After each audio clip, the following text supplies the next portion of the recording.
"The worthless part starts past that wall," Gavin said. He stood beside his new truck with one hand on the open door, smiling as if he had made a harmless joke instead of repeating the phrase Rowan had heard from 3 different relatives in 6 days. Beyond him, a waist-high stone wall disappeared beneath briars and wet maple leaves. The land rose so sharply that the upper trees seemed stacked on one another. Silas Bell rested both hands on his survey rod. He was 78, narrow as a fence post, and dressed in a canvas coat polished dark at the elbows. He looked at Gavin, then at the woods. Worthless to whom? Gavin's smile thinned. Anybody trying to do something with it. Silas stepped over the wall. His right knee wobbled when his boot landed, but he refused Rowan's offered hand. He scraped leaves from a shallow groove lined with flat stones, studied the grade, and looked uphill. "This land's doing something already." "What?" Rowan asked. Silas did not answer. He pointed his rod toward a beech tree bearing a faded blue slash. "Did your grandmother ever bring you up here?" "Not this far." "That's unfortunate." The word landed harder than Rowan expected. Behind her, Gavin shut his truck door. "Well, have fun discovering trees." He drove away, leaving Rowan with an old man, 43 acres she could not afford, and the growing suspicion that June Pierce had expected her to understand something she had never bothered to explain. 6 days earlier, Rowan had still been sleeping in her grandmother's sewing room. Calling it a sewing room was generous. June's machine had occupied the desk beneath the window. Everything else belonged to Rowan: a narrow bed, 2 plastic drawer towers, a lamp with a crooked shade, and a garment rack that leaned left no matter how often she tightened it. Her winter boots lived under the bed beside June's old fabric bins. Her clean scrubs hung between unfinished curtains and a navy dress June had meant to hem in 2009. The morning after the funeral, Rowan woke to the sound of a tape measure snapping shut in the hallway. She found Gavin standing at the foot of the stairs, writing numbers on the back of an envelope. "What are you measuring?" He glanced up. "Morning, Gavin, the hall." She waited. "For furniture," he added. June had been buried less than 20 hours. Gavin must have seen something in Rowan's face because his shoulders softened. He was good at that, recognizing injury just early enough to deny causing it. "I'm not moving anything today," he said. "Lena wants to know whether her sideboard will fit. It won't. You didn't even ask how big it is. Nothing fits in this hall. Grandma bought that little telephone table because anything wider blocked the cellar door." Gavin examined the hall as though the house itself had become argumentative. "We can move the cellar door." Rowan went into the kitchen and filled the kettle. June's mug was still beside the sink, washed and upside down on a towel. It had a chipped red cardinal on it and a brown stain inside that no amount of scrubbing had removed. Rowan reached for it before remembering. Gavin came in behind her. "Coffee? You know where it is." "I was asking if you wanted some." "I'm making tea." "Right." He opened 3 cabinets before finding the coffee. Rowan watched him search the kitchen he had grown up in and wondered when familiarity stopped counting as knowledge. By 10, Kendra had arrived carrying a bakery box and wearing the same black pants from the funeral. Their Aunt Darlene came with a folder of receipts tucked under one arm. She had appointed herself temporary keeper of all paper associated with June's death and seemed almost cheerful about it. The estate attorney, Mr. Pollard, had offered to meet at his office in Greenfield, but Gavin said there was no reason to drive when the immediate family was already at the house. Mr. Pollard appeared on a laptop at the end of June's kitchen table, his face too large on the screen and his voice half a second behind his mouth. Kendra opened the bakery box. "Apple turnover?" "No, thanks," Rowan said. "You need to eat." "I ate." "What?" "A banana." Kendra gave her a look, suggesting bananas were a cry for help, then took a turnover for herself. The will was shorter than Rowan expected. June had never liked complicated sentences. She left small amounts to the church, the historical society, and a regional hospice. Her personal belongings were to be divided by agreement, a phrase that made Aunt Darlene quietly remove her hand from the blue glass bowl in the center of the table. Then came the land. Gavin received the farmhouse, the detached garage, and the 6 acres surrounding them down to Old County Road. His face did not change, but he sat back a little. Kendra received the lower barn, the roadside orchard, and all farm equipment housed on that parcel at the time of June's death. Kendra stopped chewing. Rowan waited. Mr. Pollard adjusted his glasses and read the final description. Rowan Elise Pierce received approximately 43 wooded acres identified as the North Woods parcel, subject to final boundary confirmation. For several seconds, only the laptop fan made any sound. Aunt Darlene broke the silence. "That's up behind the orchard, isn't it?" "Mostly," Gavin said. "Mostly trees?" "All trees." Kendra wiped powdered sugar from her thumb. "There might be a little clearing near the top." "There isn't," Gavin said. Mr. Pollard began explaining that taxes and recording fees would be handled by the estate. Rowan heard the words without holding them. She looked toward June's place at the table. The chair had been pushed in neatly. A small crescent-shaped scratch marked the wood where June's metal pill organizer used to sit. "Does it have road access?" Rowan asked. Mr. Pollard looked down at something off-screen. "The deed references access from Bellwether Lane." "Where's Bellwether Lane?" Kendra asked. "Other side of the ridge," Gavin said. "It's not really a lane anymore. So it's landlocked?" Mr. Pollard lifted one finger. "I would not use that term without reviewing the survey history."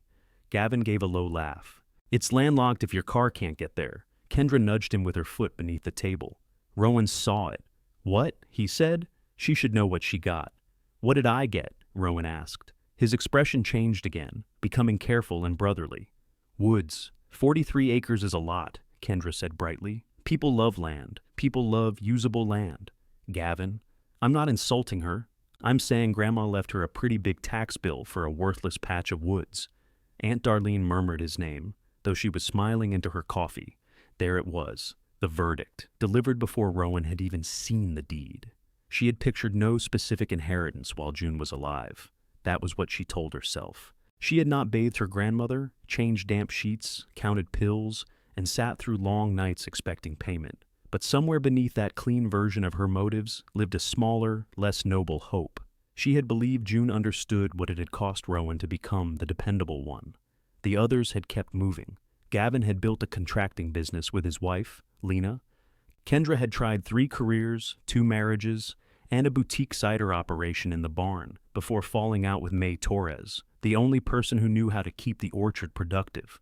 Rowan had stayed. Now, Gavin had the house in which Rowan had done the staying. Kendra reached across the table. "Grandma knew you liked the woods." Rowan moved her hand to pick up her tea before Kendra could touch it. "I like coffee," she said.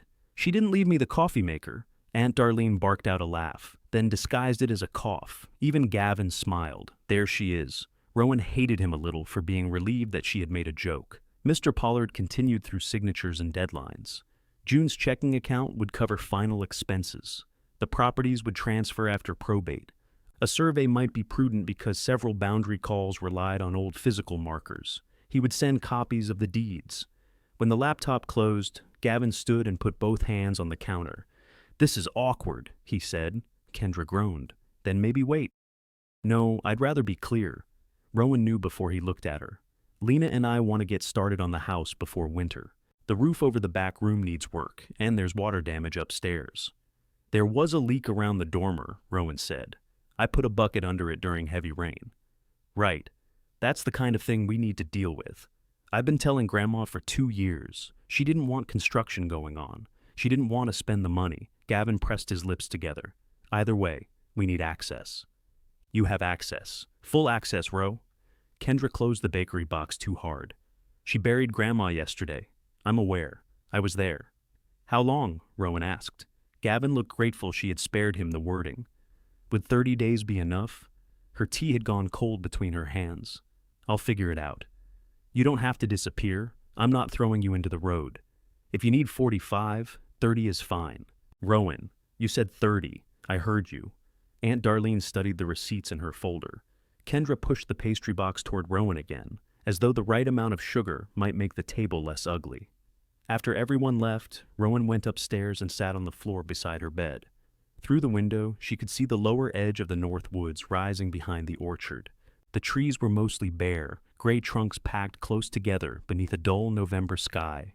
She had walked the lower paths with June years ago, before June's hip made uneven ground impossible. She remembered being told not to peel bark from birches and not to step on moss just because it looked soft. She remembered June stopping to clear leaves from a narrow channel with the heel of her boot. Nothing in the memory explained why Rowan had been given the least livable part of the farm. Her phone buzzed with a message from Gavin. I'm sorry that felt abrupt. We'll make the transition work. A second message arrived. Also, guy I know buys woodlots. If you want, I can ask him what yours might be worth. Rowan looked from the message to June's unfinished navy dress. By that evening, Gavin's guy had a name, Frank Dwyer. And by the following afternoon, he was parked behind the orchard in a mud-splattered pickup. He never asked Rowan to walk the land with him. He stood at the stone wall, squinted uphill, and talked mostly to Gavin. Steep, Frank said. Told you. Wet down low, too. Can you get anything out? Anything can come out if you spend enough. Question is whether you get it back. Rowan folded her arms inside June's old barn coat. How much would you pay? Frank looked surprised that she had spoken. For the timber? For all of it. He scratched the side of his beard. 12? 12 what? 1,000? Gavin turned toward her. That's more than I expected. Frank smiled. I'm taking the risk. Rowan had less than $900 in savings. 12,000 could put a deposit on an apartment, replace her truck, and leave enough to breathe for perhaps 6 months. It was the first useful thing anyone had said about her inheritance. That night, Mr. Pollard emailed the deed. Rowan printed it at work and read it during her dinner break beneath the fluorescent lights of the staff room. The description might as well have been written as a riddle, northerly by an iron pin near the bell orchard, easterly along a stone line to a marked hemlock, then following the former Bellwether Road. At the bottom of the email, Mr. Pollard had added one sentence. Given the age of the boundary description, I recommend contacting a licensed surveyor before considering any sale. Rowan searched the county directory. 4 surveyors appeared. 3 had websites with drone photographs and online quote forms. The 4th had only a landline number and an address in Shelburne Falls. Silas Bell answered on the 7th ring. He listened without interrupting, while Rowan explained whose granddaughter she was and which land she had inherited. When she finished, the line remained quiet so long she thought he had put down the phone. Then he said, June gave you the Northwoods? Yes. All of it? Approximately 43 acres. Another silence. Mr. Bell? I'll come Thursday, he said, and don't sell a tree before I get there. After Gavin's truck disappeared, Silas pushed aside a thorn cane with the rubber tip of his survey rod. Does he always leave before the answer? Usually he gives you the answer first. Silas grunted. Efficient? Rowan could not tell whether he was joking. He had the dry, nearly irritated manner of someone forced to use words for work, better done with stakes and measurements. A faded leather case hung from one shoulder. When he opened it, every pencil occupied its own narrow loop. He pointed to the shallow stone-lined groove he had uncovered. That isn't a boundary. I didn't think it was. You looked relieved. I was relieved it was something. Silas scraped away more leaves. The groove ran diagonally across the slope, too deliberate to be a natural wash. Its uphill edge was built from flat stones fitted together without mortar. Water channel, he said. Keeps the hillside from coming down all at once. Did my grandparents build it? Some of it. Some was probably here before Walter bought the farm. Rowan had not heard her grandfather's name spoken in months. Walter Pierce had died when she was 15, leaving behind a workshop full of coffee cans labeled with the exact nail or screw inside. June had kept those cans long after Gavin carried off most of the useful tools. Silas stood and examined the trees. Your grandmother maintained these channels herself after Walter's back went bad. You knew her well? Knew her long? That was not the same thing, and his tone closed the gap before Rowan could walk into it. He led her uphill. The leaves were slick from the previous night's rain, and Rowan's borrowed rubber boots bent unpleasantly around her ankles. Silas moved slowly but placed each foot with such certainty that she kept slipping while trying to watch him. They stopped at the beach with the blue slash. Silas opened his case, withdrew a small receiver, and then spent several minutes staring at it as if waiting for an apology. I thought you didn't like digital maps, Rowan said. I don't like canned peas. Still eat them in February. He checked a measurement, made a note, and walked 20 feet east. Using the heel of his boot, he shoved aside rotted leaves until rust appeared in the soil. Your iron pin. That's it? That's one. It looked like a piece of forgotten scrap. Rowan had imagined survey markers as official things, perhaps bright or stamped with numbers. This was a corroded bar driven between 2 stones. How did you know where to look? I read the deed. So did I. Reading words and reading land aren't the same. He glanced at her, perhaps hearing how sharp that sounded. You work at the assisted living place on Route 2, don't you? Yes. If I read a manual on lifting a person from bed, would you let me do it alone? Not if you wanted to keep your spine. There you go. Silas tied a strip of orange flagging to a branch above the pin. The brightness looked almost rude in the muted woods. They continued along the stone line. It dipped, rose, and disappeared beneath ferns before returning in a surprisingly straight course. Rowan began noticing signs only after Silas pointed them out. Paired stones, where a wooden gate had once hung, shallow depressions left by old wheels, small maples growing in a line where a fence had decayed. The woods stopped looking empty.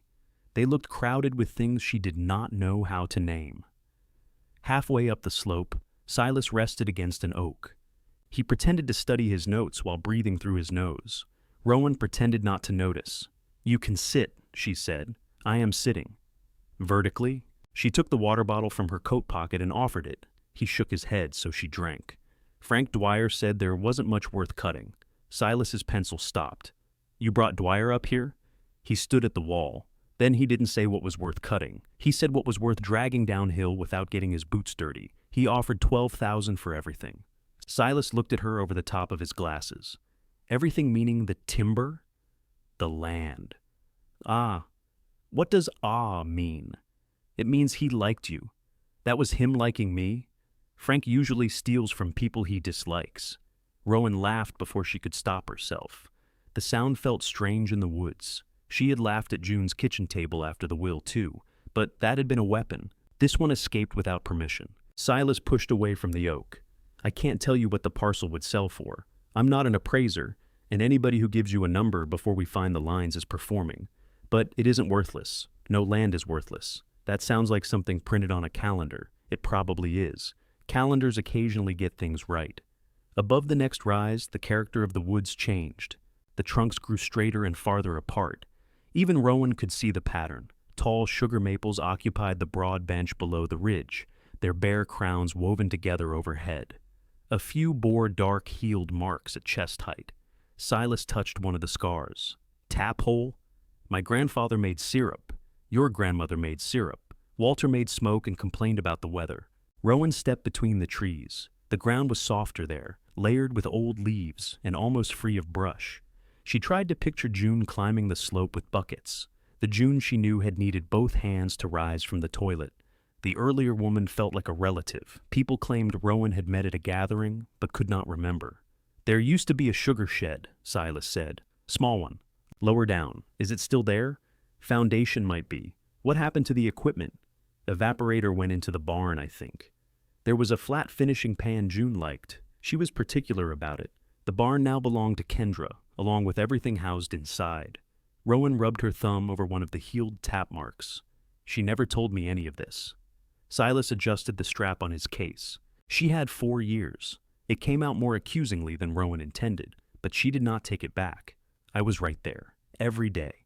She told me when Darlene's first husband backed into the church mailbox in 1986. She told me which nurse at the hospital had bad breath. But not that she ran a sugar operation. Operation is a generous word. That's not the point. No." Silas walked on, leaving her with the answer she had demanded and did not like. Near the ridge, they found the old road. It was not much of a road now. 2 shallow tracks ran between young birches, interrupted by a fallen hemlock and a dense wall of blackberry canes. But it was wider than the footpaths below, and its grade curved gently along the hillside rather than attacking it. Silas pointed east. "That reaches Bellwether Lane. Can I drive it? Today?" "Eventually." "With work?" That phrase seemed to accompany everything Rowan owned. "How much work?" "Depends whether you mean a 4-wheel drive truck in August or your grandmother's Buick in mud season. My truck barely qualifies as a truck." "Then more work." He paced a short section, examined a stone culvert beneath the road, and marked another point. By the time they descended, Rowan's legs trembled and mud had soaked through one sock. Silas had flagged only part of the eastern line. "How long will the whole survey take?" she asked. "Fieldwork, research, setting corners, preparing the plan?" "A while." "And how much?" He named a figure that made the $12,000 offer sound suddenly intimate. Rowan stared at him. That's the real price. That's the discounted price. Why is it discounted? Because I'm slow. You don't seem slow. You haven't seen my paperwork. She had $874 until payday. Rent on the cheapest apartment she had found was $1,100 a month, not including heat. Gavin's deadline ticked somewhere behind her ribs. Silas must have read the calculation on her face. I take a deposit, he said. Balance when the plan is done. How much? $600. It would leave her $274. Rowan heard Frank Dwyer saying, $12,000. She pictured a clean apartment with heat that came through baseboards instead of wood she had split. She pictured her truck starting without prayer. Can I tell you tomorrow? You can tell me next week. The pin won't wander. At the house, Kendra's SUV was parked beside the garage. Rowan found her upstairs in June's bedroom, wrapping perfume bottles in newspaper. What are you doing? Kendra glanced up from the bed.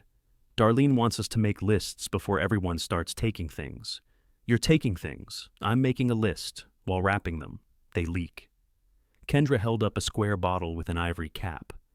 June had worn that perfume to church. Rowan had dabbed it on her wrists before the funeral because the undertaker's floral room spray made her feel ill. That one stays, Rowan said. Kendra lowered it. Fine, I didn't mean with the house. I said fine. Why are you here when Gavin isn't? He gave me a key. The house had not yet transferred, but ownership was already flowing around Rowan as if she were a rock in a stream. Kendra set the bottle on the dresser. How was the survey? He hasn't finished. Did he say Frank's offer was fair? He said Frank usually steals from people. That sounds like Silas. You know him? Everybody knows Silas. May used to hire him when she was helping with orchard drainage. The mention of May tightened Kendra's mouth slightly. She turned back to the newspaper. There are sugar maples up there, Rowan said. There are sugar maples everywhere. Grandma tapped them. Kendra paused. Years ago? You knew? I knew she made syrup. You knew that. No, I didn't. Really? The surprise seemed genuine, which made it worse. There used to be an evaporator in the barn, Rowan said. Kendra resumed wrapping. There's a big rusty pan behind the cider press. You can have it if you want. Can I? Of course. It belongs to you now. Kendra looked at her. Why are you talking like that? Like what? Like I stole the barn. Rowan leaned against the doorframe. I didn't say you did. You didn't have to. Kendra placed the wrapped bottle in a carton, then immediately took it back out. I'm trying to be decent, she said. I know. You don't make it easy. That almost made Rowan laugh again.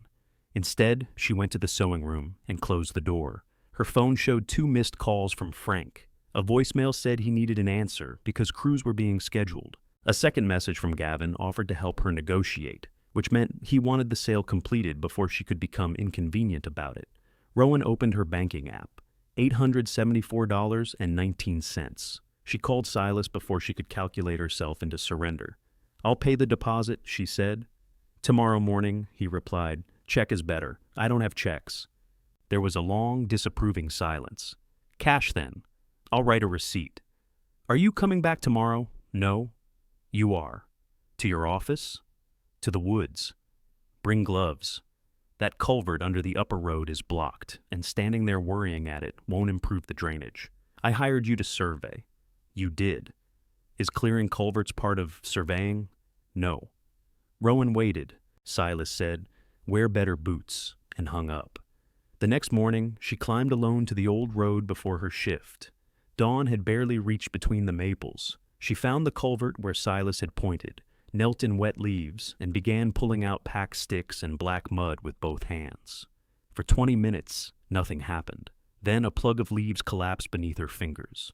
Cold water rushed through the stones, soaked both sleeves, and ran cleanly down the far side toward the orchard. Rowan sat back on her heels. She could see June's boot mark in memory, scraping leaves from a channel during a walk Rowan had nearly forgotten. It was not an explanation, but it was the first thing the woods had said to her. The water ran for perhaps 30 seconds before slowing to a steady thread. Rowan wiped her hands on wet leaves, which only moved the mud around, and checked the time. Damn it. She made it to work 11 minutes late with damp cuffs, mud on one knee, and a twig caught in her hair. Bernice Cobb, the morning supervisor, stood at the medication cart holding a clipboard against her chest. Car trouble? Culvert trouble. Bernice examined her. I don't know what that means. I'm not sure I do either. Mrs. Alvarez has asked for you twice. Mr. Pike says his eggs are hostile, and I need someone to cover Sunday. Rowan took the clipboard. How are eggs hostile? He wouldn't elaborate. Mrs. Alvarez was 84, perfectly capable of washing herself, and morally opposed to doing so before 9. She sat on the edge of her bed in a lavender robe while Rowan set out towels. You're wet, she said. I noticed. You fallen something? I inherited woods. Mrs. Alvarez nodded as if this explained everything. My second husband inherited a boat. Same problem. Things coming in. Rowan laughed. Did he keep it? Too long. She helped Mrs. Alvarez stand, stayed close while she stepped into the shower, and turned her face away when the first spray hit cold. The ordinary sequence steadied her. Soap, towel, clean robe, compression stockings. Each task had an answer. Even Mr. Pike's eggs could be replaced. At lunch, Rowan checked her phone beneath the staff room table. Frank had left another voicemail. Gavin had sent a photograph of a yellow stain on the upstairs ceiling with the message "Roof Guy, coming Monday." Della Moore, who worked the opposite hall, sat across from Rowan peeling the lid from a yogurt cup. She was 61, broad-shouldered, and incapable of receiving half a story without demanding the rest. You keep glaring at that phone, it'll apologize just to get away. My brother's renovating around me. I thought your grandmother just passed. She did. Della's spoon stopped. How around you? Technically, I have 26 more days. That sentence contains a lot of bad news. Rowan told her about the house, the woods, and the $12,000 offer. She did not mention the perfume bottle. That detail felt too small to explain, and too large to survive being explained badly. Della listened, scraping her yogurt cup clean. You have somewhere to go? I'm looking. I have a camper. Rowan blinked. That sounded like a confession. It's ugly. I'm not moving into your camper. I didn't ask you to marry it. I said I have one. Della's late husband had bought the camper for a trip to Yellowstone they never took. Since his death, it had sat under a blue tarp behind her garage, accumulating pine needles and sentimental arguments Della refused to admit were sentimental. It leaks over the little table, she said. The refrigerator works when it feels appreciated. You could borrow it. I can't park a camper in Gavin's driveway. Don't you own 43 acres? Rowan pictured the old road, the fallen hemlock, and blackberry canes tall enough to hide a car. In the loosest possible sense. Still counts. Silas arrived at the North Woods the following morning, carrying a folding shovel and a paper cup of coffee. Rowan met him at the wall wearing leather boots Della had found in the back of her closet. They were half a size too large, but they did not fold around Rowan's feet like wet cardboard. Silas looked down. Better? Good morning to you, too. Morning. She handed him $600 in an envelope. He counted it in front of her, not suspiciously, but carefully, then wrote a receipt on a carbon form braced against his truck hood. You could pretend not to count it, Rowan said. I could pretend to survey, too. He gave her the yellow copy and tucked the cash into an inside pocket. Rowan tried not to think about the balance in her bank account. They followed the lower stone wall north, Silas stopping at intervals to set flagging and measurements. The hillside flattened near a cluster of hemlocks, where a low concrete box sat beneath moss and fallen needles. A rusted metal lid covered the top. What is that? Silas set down his equipment. Spring box. Rowan helped clear the lid. The concrete was cracked at one corner, but solid. Silas pried it open with the folding shovel, revealing black water that became clear when her eyes adjusted. A pipe left the downhill side and vanished under the soil. Where does that go? The house. My house? Gavin's house. The correction was not unkind, which made it worse. All the water? Used to. Probably still does, unless June had a well drilled without telling anyone. She didn't. Rowan knew because she had spent 4 summers timing showers during dry spells. June had blamed an old pump, although Rowan could not remember ever hearing one. Silas crouched beside the pipe. Gravity system. Spring sits higher than the roofline. So long as this stays clean and the line stays open, the house gets pressure. Through my land, from your land. She stared downhill through the trunks. The farmhouse roof was barely visible. Gavin had inherited the sink, shower, radiators, and garden spigots. Rowan had inherited what made water come out of them. Does he know? He grew up here. That wasn't my question. Silas replaced the lid. Knowing where water comes from is like knowing where meat comes from. Plenty of people prefer the package. He showed her the shallow channels feeding runoff away from the spring. One was open. Two had filled with leaves and branches. Rowan recognized the shape now. June cleaned all these, every spring and every fall. By herself? After Walter died, mostly. No one had called June a natural caretaker. They had called her stubborn.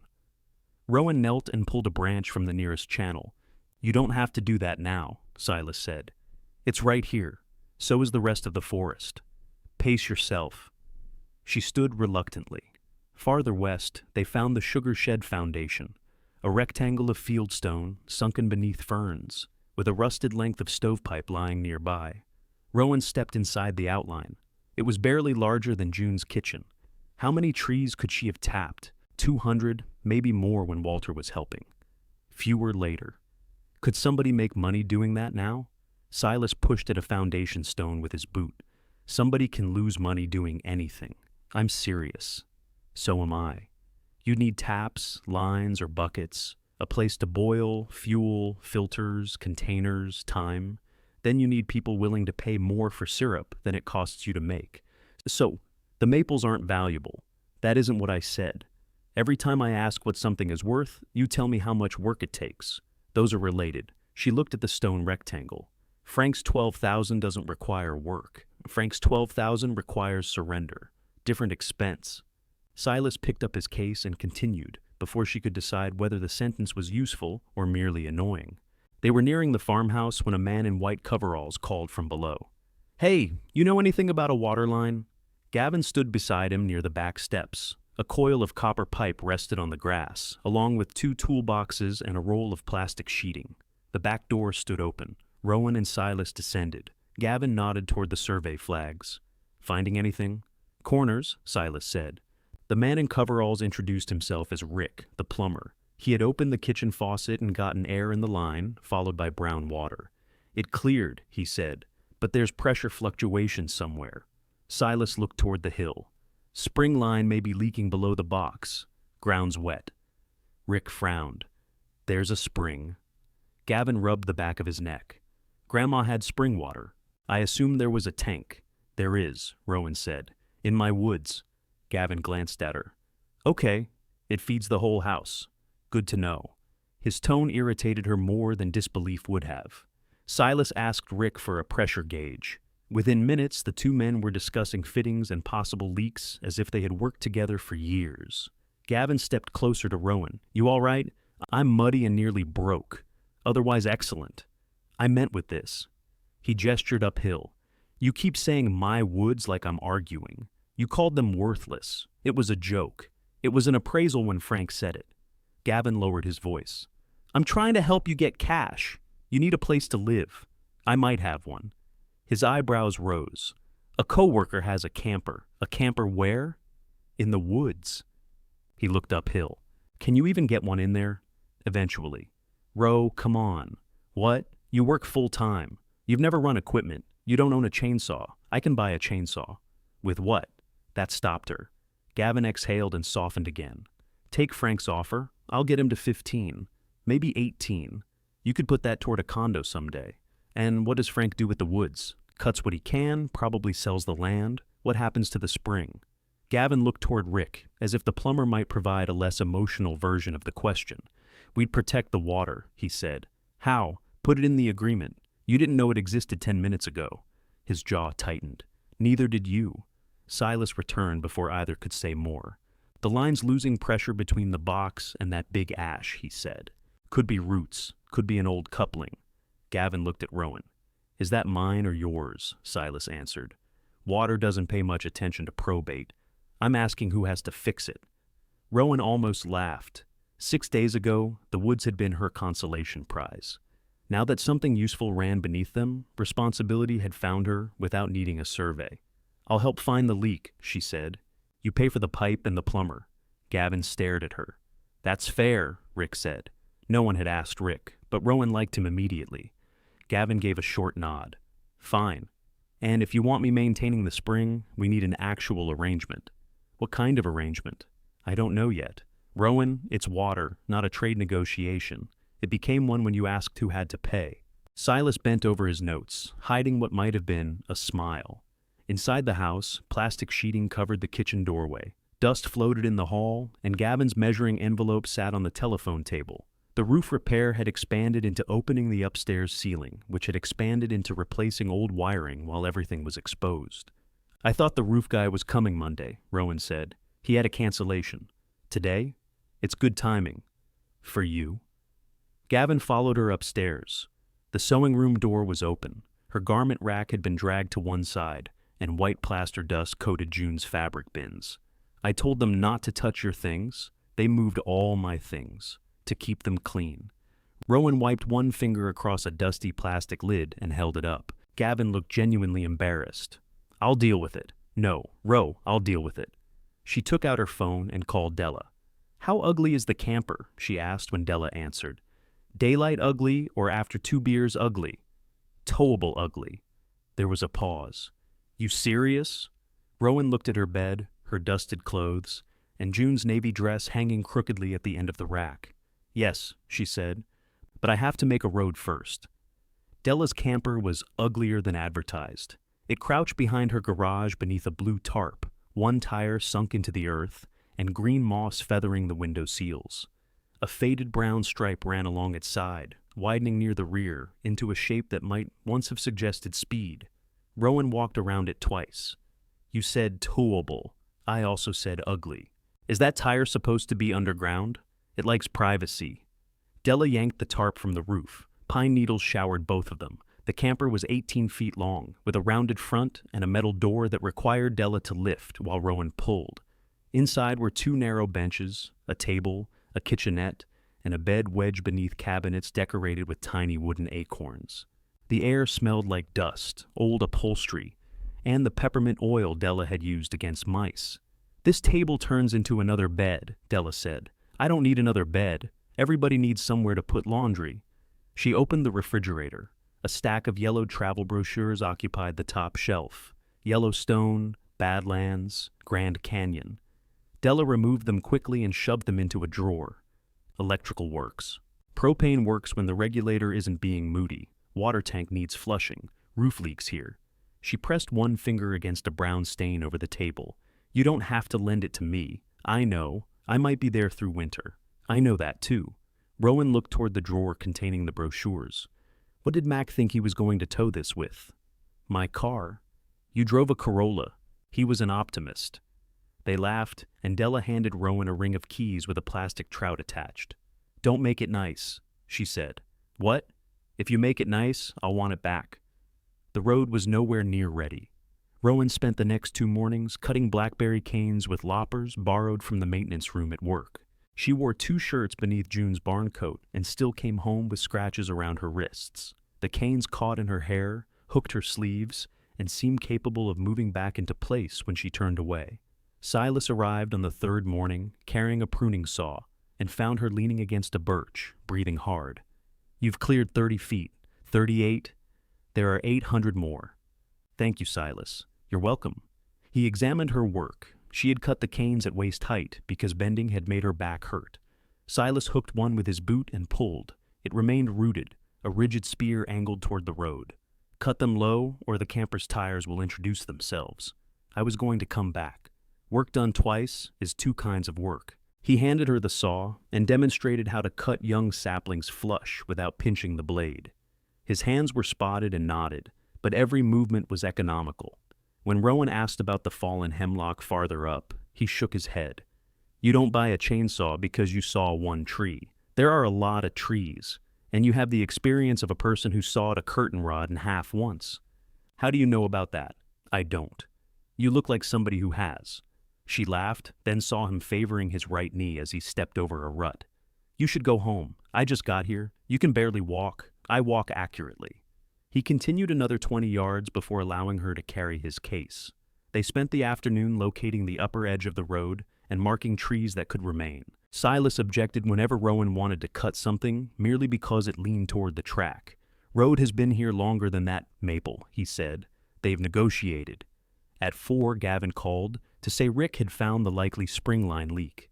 Rowan left Silas packing his equipment and hurried downhill.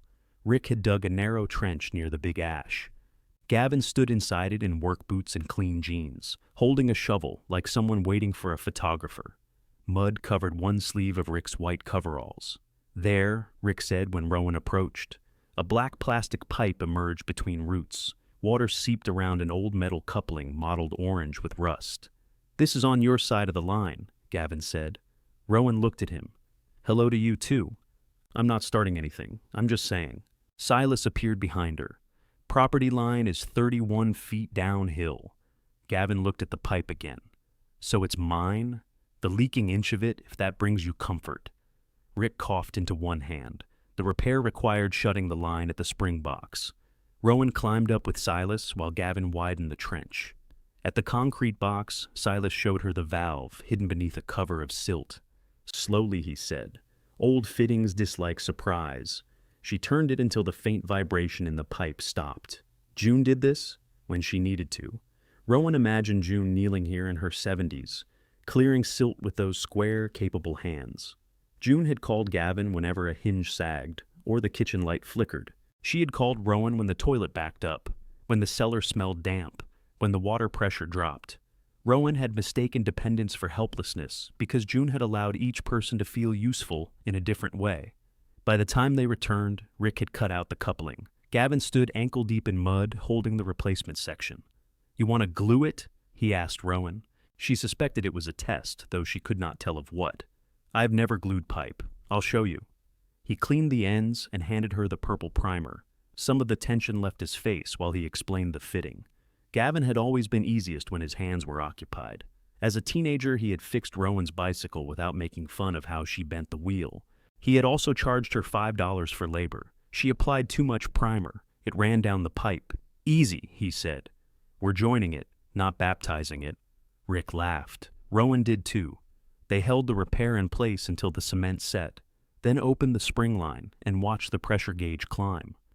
Clean water filled the kitchen sink. Gavin washed his hands beneath the faucet. "See," he said. "Teamwork. Send me half the receipt." His smile disappeared. "For what?" "The repair. It feeds your property too."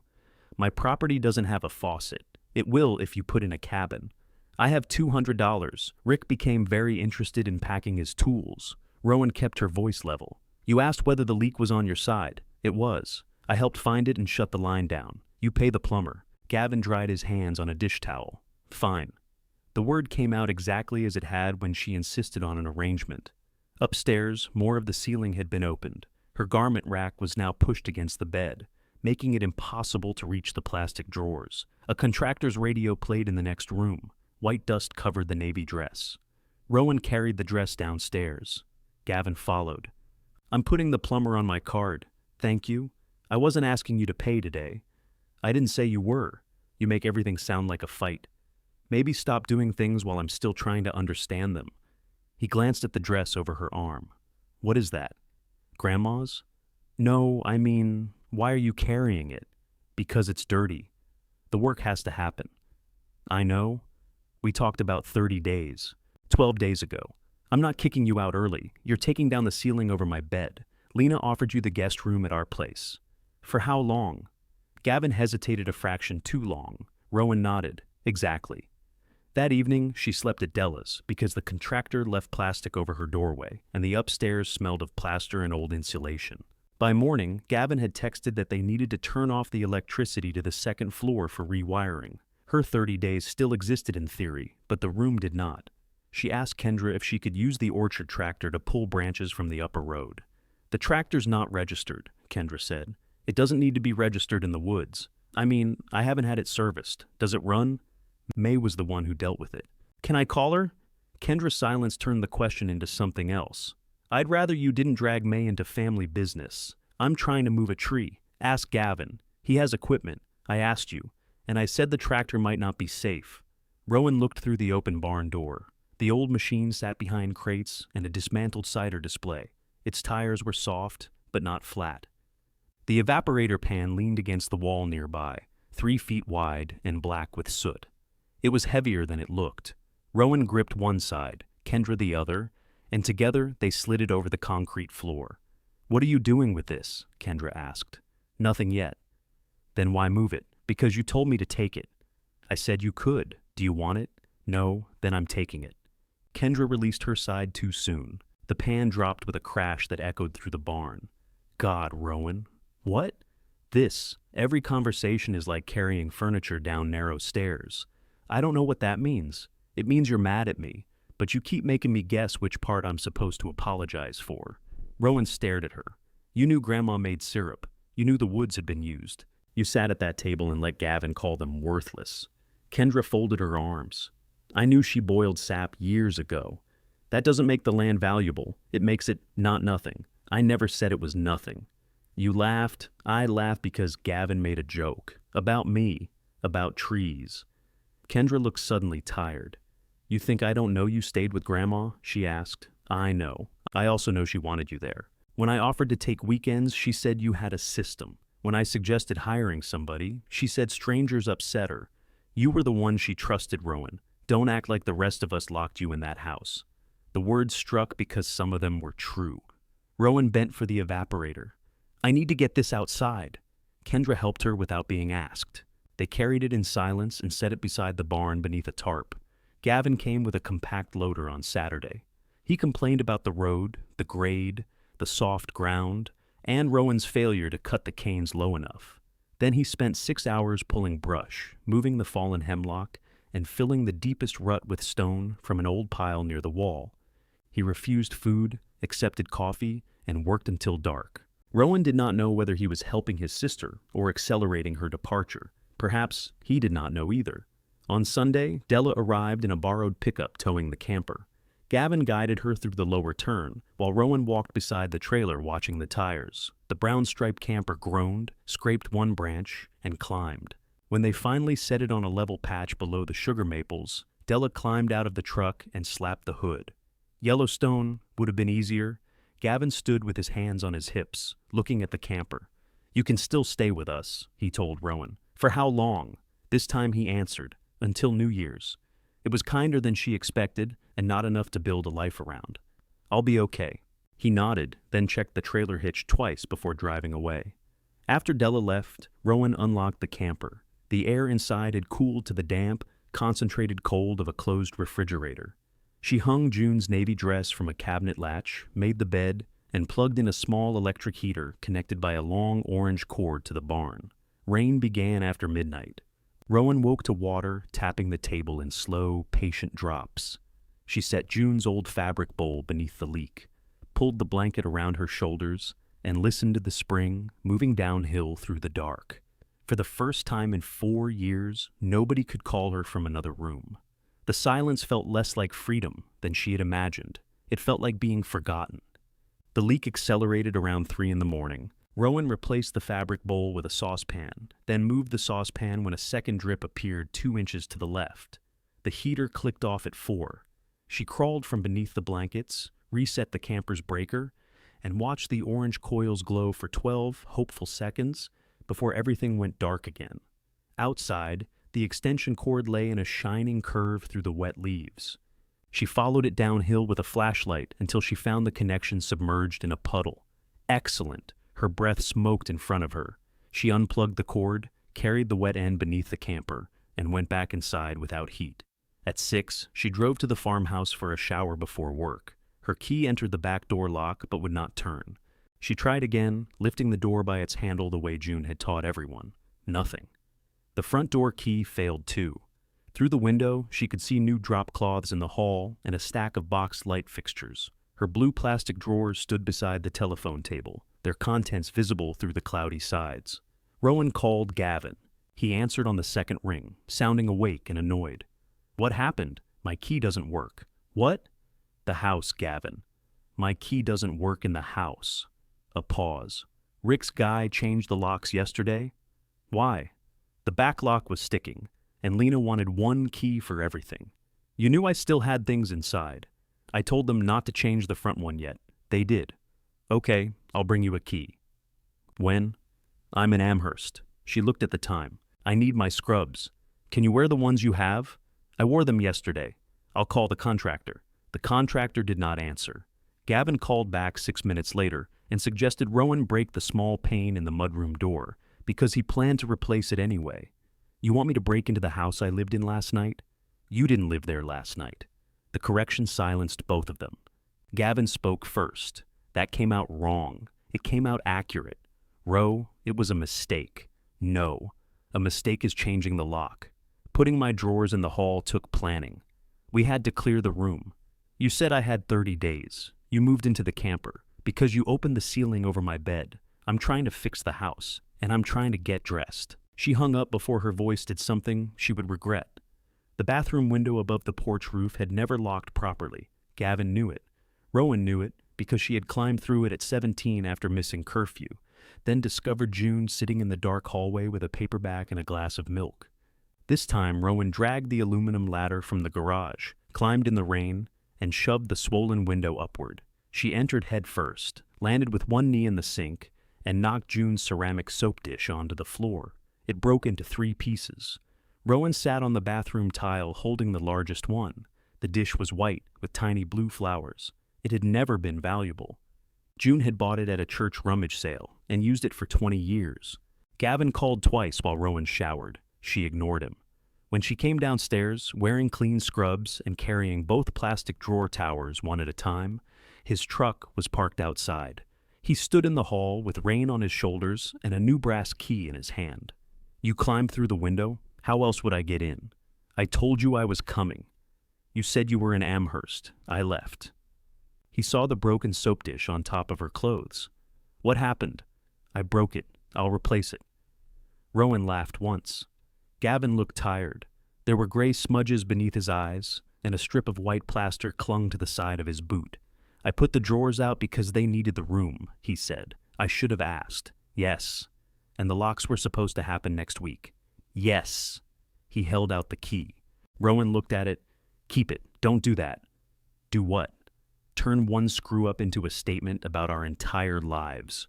You gave me a deadline, then removed the room before the deadline, then changed the locks. I came back with a key. After I climbed through a window, he lowered his hand. What do you want me to say? She wanted him to say that June's house still held some trace of her claim on it. She wanted him to say he had remembered Rowan's coat on the hook or her shampoo in the shower and stopped the contractor at the door. She wanted proof that 4 years could not be packed into plastic drawers before lunch. I have to go to work, she said. He carried both drawers to her truck, despite her telling him not to. Before closing the tailgate, he tucked the new key into the side pocket of June's barn coat. Rowan found it during her shift and did not throw it away. The rain stopped by afternoon. May Torres arrived at the orchard just before sunset in an old green pickup with a toolbox strapped behind the cab. She was 49, compact, and wore her iron gray hair clipped high off her neck. Rowan knew her mostly as a name that made Kendra defensive. May got out and looked toward the camper, visible through the lower trees. So, that's real. What did you think? Kendra said. You were camping. I'm not camping. Camping has an end date. May nodded. Fair. Rowan had called her during lunch to ask whether the orchard tractor was safe to use. May had asked 3 questions about the engine, none of which Rowan could answer, then said she would come see it. Inside the barn, May ran one hand across the tractor's hood. Batteries dead, rear tires low. Hydraulic line was sweating when I left, so I assume it's leaking now. When you left? May opened the fuel tank and sniffed. Kendra didn't tell you? No. Then I won't either. The barn door rolled open behind them.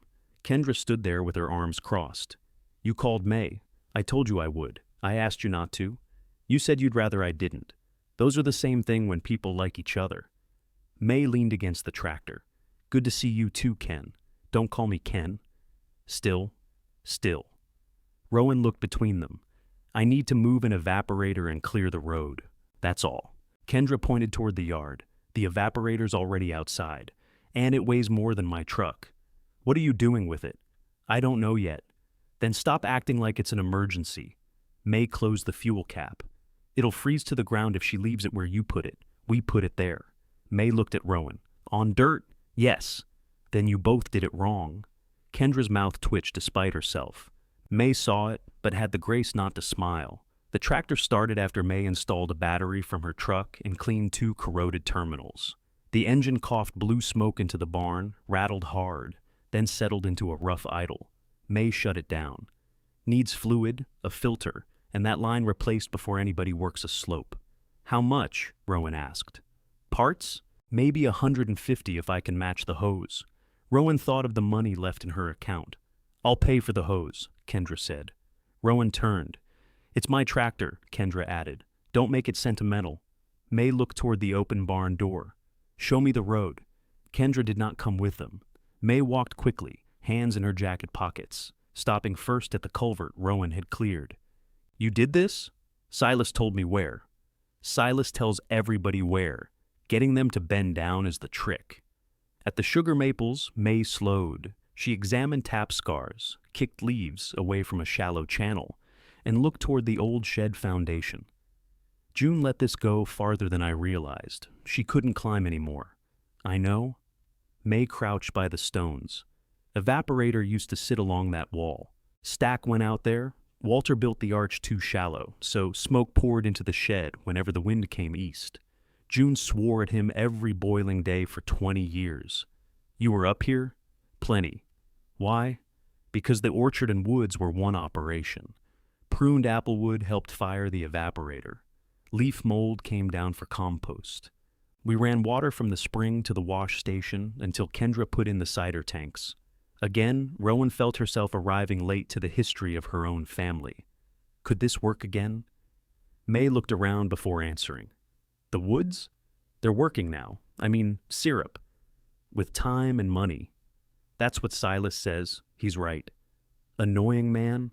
Very. May walked the road to the fallen hemlock stump and studied Gavin's loader tracks. Your brother did decent work. Don't tell him. He'll invoice me. You planning to bring that camper farther up? It's level where it is. It's also downhill from 3 Widowmakers. Rowan followed her gaze to dead branches lodged high in a maple crown. What do I do about those? Not stand under them. Helpful. You hire somebody with a lift or proper climbing gear. Trees don't care how determined you are. May said it without condescension. That made Rowan listen. At the barn, Kendra had left. May helped Rowan load the evaporator onto a low-utility trailer and tow it uphill with the tractor. They set it on scrap beams beside the stone foundation, high enough to keep it off wet ground. The pan was dented, scorched, and rimmed with rust. It looks terrible, Rowan said. Most useful things do after sitting. May ran a thumb along one seam. Might hold. Might leak like church gossip. How do we find out? Clean it. Fill it. She handed Rowan a wire brush from her toolbox. By the time darkness settled, Rowan's shoulders burned and rust dust coated her sleeves. May worked beside her without talking much. Beneath the grime, dull metal began to appear. Frank called while Rowan was rinsing the pan with buckets from the spring overflow. I need an answer tonight, he said. Crew schedule's closing. Rowan looked at the old foundation, the cleared culvert, and May tightening a plug in the evaporator drain. No, she said. No to the price or no to selling? No to selling before I know what I have. Frank sighed. You have steep woods and bills. I know about the bills. My offer won't stay open. That's okay. You'll call me after the first snow. Maybe. She ended the call. May raised an eyebrow. Timber buyer? Land buyer? How much? 12,000. May looked up through the maples. For all this? Silas said. Frank steals from people. Silas is being polite. They filled the evaporator. Water shone darkly inside as the level rose. Rowan and May waited. For several seconds, nothing happened. Then 3 thin streams began dripping from the bottom seams. Rowan closed her eyes. May laughed. Why are you laughing? Because you look personally betrayed by a pan. I just turned down $12,000. And now you own a colander. May reached for the flashlight. Come on. Let's mark the leaks before your fortune drains out. The leaks multiplied as the water rose. May circled each one with yellow lumber crayon, then crawled beneath the evaporator on her back. Rowan held the flashlight while cold water threaded down May's sleeve. This seems separated, May said. Other 2 are pinholes. Can we fix them? We can pay somebody to fix them. Can you fix them? I grow apples. You fixed the tractor. I replaced a battery. You made it look complicated. That was for your benefit. May slid out and sat up. Wet leaves stuck to her jacket. There's a welding shop in Turner's Falls that repairs food-grade stainless. Don't let Gavin's friend with a torch near it. I don't know if Gavin has a friend with a torch. Gavin is a contractor. Gavin has 6 friends with torches. The estimate came to $280, payable when the pan was collected. Rowan covered it by taking Bernice's Sunday shift, and 2 evening hours no one else wanted. For 10 days, she saw the woods mostly in darkness. The camper developed routines around her. She learned to place the saucepan beneath the roof leak before rain started. She learned that opening the propane regulator too quickly caused it to sulk, exactly as Della had warned. She learned to sleep through mice moving inside the wall, but not through acorns striking the roof. She showered at work. She washed clothes at a laundromat, where the dryers required 6 quarters for 12 minutes, and lied about what 12 minutes could accomplish. She kept June's navy dress inside a plastic garment bag because the camper smelled faintly of propane no matter what she did. Gavin texted every few days. Need anything? The question irritated Rowan because sometimes she did. Once, after the overnight temperature fell to 11 degrees, she answered, "Space heater keeps tripping the breaker." He arrived with a heavier extension cord and a small electric heater from one of his job sites. He crawled beneath the camper to inspect the outlet, came out with mud on his cheek, and rewired a loose connection without commenting on the living conditions he had helped create. "This cord can handle the draw," he said. "Don't run the kettle and heater together, I know. You did it already?" "Once." He glanced at the saucepan on the table. "Roof still leaking?" "Only when it rains." "That's generally when roofs leak." She handed him a paper towel for his cheek. Gavin wiped the wrong side. Other cheek. He corrected it. For a moment, they were simply siblings in a cramped room, speaking around an object that needed repair. Then he noticed the survey invoice pinned beside the door. "You're paying him that much?" "He's surveying 43 acres. Frank would have covered it. Frank wanted to own it. I mean, his offer would have paid the bill. And then, I wouldn't need the survey because I wouldn't have land." Gavin folded the paper back against the wall. "I'm not pushing. I just don't want you going broke to prove a point. You think this is about proving something to you? I think half of what you do is about proving you don't need help, followed by getting mad nobody helped." The accuracy of it made Rowan's face hot. "Thanks for the cord," she said. He understood the dismissal. He left the heater anyway. Silas finished the field measurements beneath a thin, hard snow that made the stone walls easier to see. Rowan walked with him along the western line while he checked bearings and set the last marker. The north woods were nearly leafless now, revealing long contours and quiet openings she had not noticed before. At the upper road, Silas drove a capped iron rod into the final corner and tied orange flagging above it. "That's the parcel," he said. Rowan looked downhill. 43 acres had sounded abstract at June's table. Standing at the corner, she could feel its shape. The maple bench, the oaks above it, the spring cupped among hemlocks, the old road curving toward the ridge. "Does anything change?" she asked. "From what?" "The deed, the amount, access. Road meets Bellwether Lane, where the deed says. Lines are close to the old description. I'll give you exact acreage on the plan. There was no extra field revealed beyond a mistaken boundary, no missing structure, no dramatic correction that made Frank's offer ridiculous by arithmetic alone. The land was what it had been when everyone laughed. Rowan was both relieved and disappointed. Silas studied the oaks higher on the slope. These were thinned properly about 30 years ago. "Can I sell them?" "You can sell anything somebody will buy." "You know what I'm asking?" "Yes." "A forester would tell you what can come out without damaging the stand. Not Frank. How much would that be worth?" Silas sighed. "You're still trying to turn the place into one number. Numbers are useful when your checking account has $46. That quieted him. He removed his glasses and polished them on the edge of his shirt. "You owe me the balance when I deliver the plan.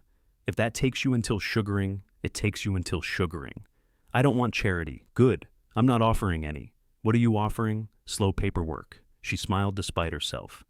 When the repaired evaporator came back, May inspected every seam before allowing the shop owner to load it. At the barn, Kendra watched them maneuver it onto the trailer. "You're really doing this?" she said. "Apparently." Kendra tucked her hands into the pockets of a camel-colored coat, too clean for the barn. "Where are you getting taps?" "Buying some." "May thinks there might be buckets in the loft. There are galvanized ones behind the orchard ladders." May looked at her. "Those are still there?" "I don't throw everything away." No, May said. Sometimes you put a label on it and charge admission. Kendra's expression hardened. Rowan stepped between them before the air could become another narrow staircase. Can I use the buckets? They belong to the barn, Kendra said. Which belongs to you? You don't have to phrase it like a court transcript. Yes, use them. The buckets were dusty, dented, and nested in stacks beneath mouse-chewed drop cloths. Rowan and May carried down 63. 9 had holes. 7 lacked lids. One contained a petrified squirrel nest that May presented to Rowan as the first harvest. They scrubbed the usable buckets at the barn's wash sink. Kendra stayed longer than Rowan expected. She found spiles in a coffee can beneath the workbench and sat on an overturned crate sorting them into salvageable and useless piles. Grandma let me miss work once to boil, she said. Rowan looked up. When? Probably 15 years ago. May was here. 16, May said without turning. Kendra rubbed tarnish from a spile. It snowed that morning. Then it got so warm we had the doors open. June burned the first finishing batch, May said. She blamed Walter. Walter had been dead 9 years. That never stopped her. They all laughed. The sound surprised them into silence. Kendra set another spile in the good pile. I did offer to help with Grandma, you know. Rowan kept scrubbing. She said you had a system, Kendra continued. I wasn't lying about that. I didn't say you were. You looked like you wanted to. May rinsed soap from a lid with unnecessary concentration. Rowan set down the brush. I believe you offered. Kendra waited, perhaps for forgiveness to follow. It did not. What happened with you two? Rowan asked, nodding between Kendra and May. Kendra gave a humorless laugh. Ask your new business partner. We're not business partners, Rowan said. May shut off the faucet. Kendra wanted to turn the barn into a tasting room.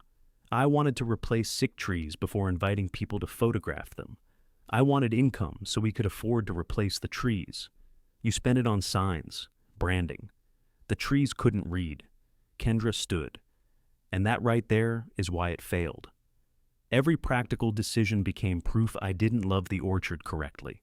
May's face changed, losing its usual dry amusement.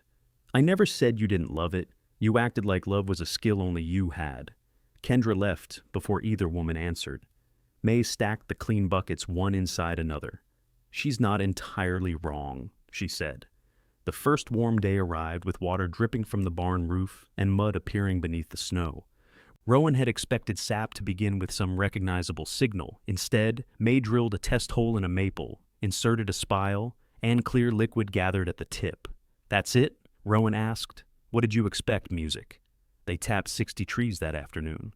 Rowan drilled too deep on the first 3 and too shallow on the next 2.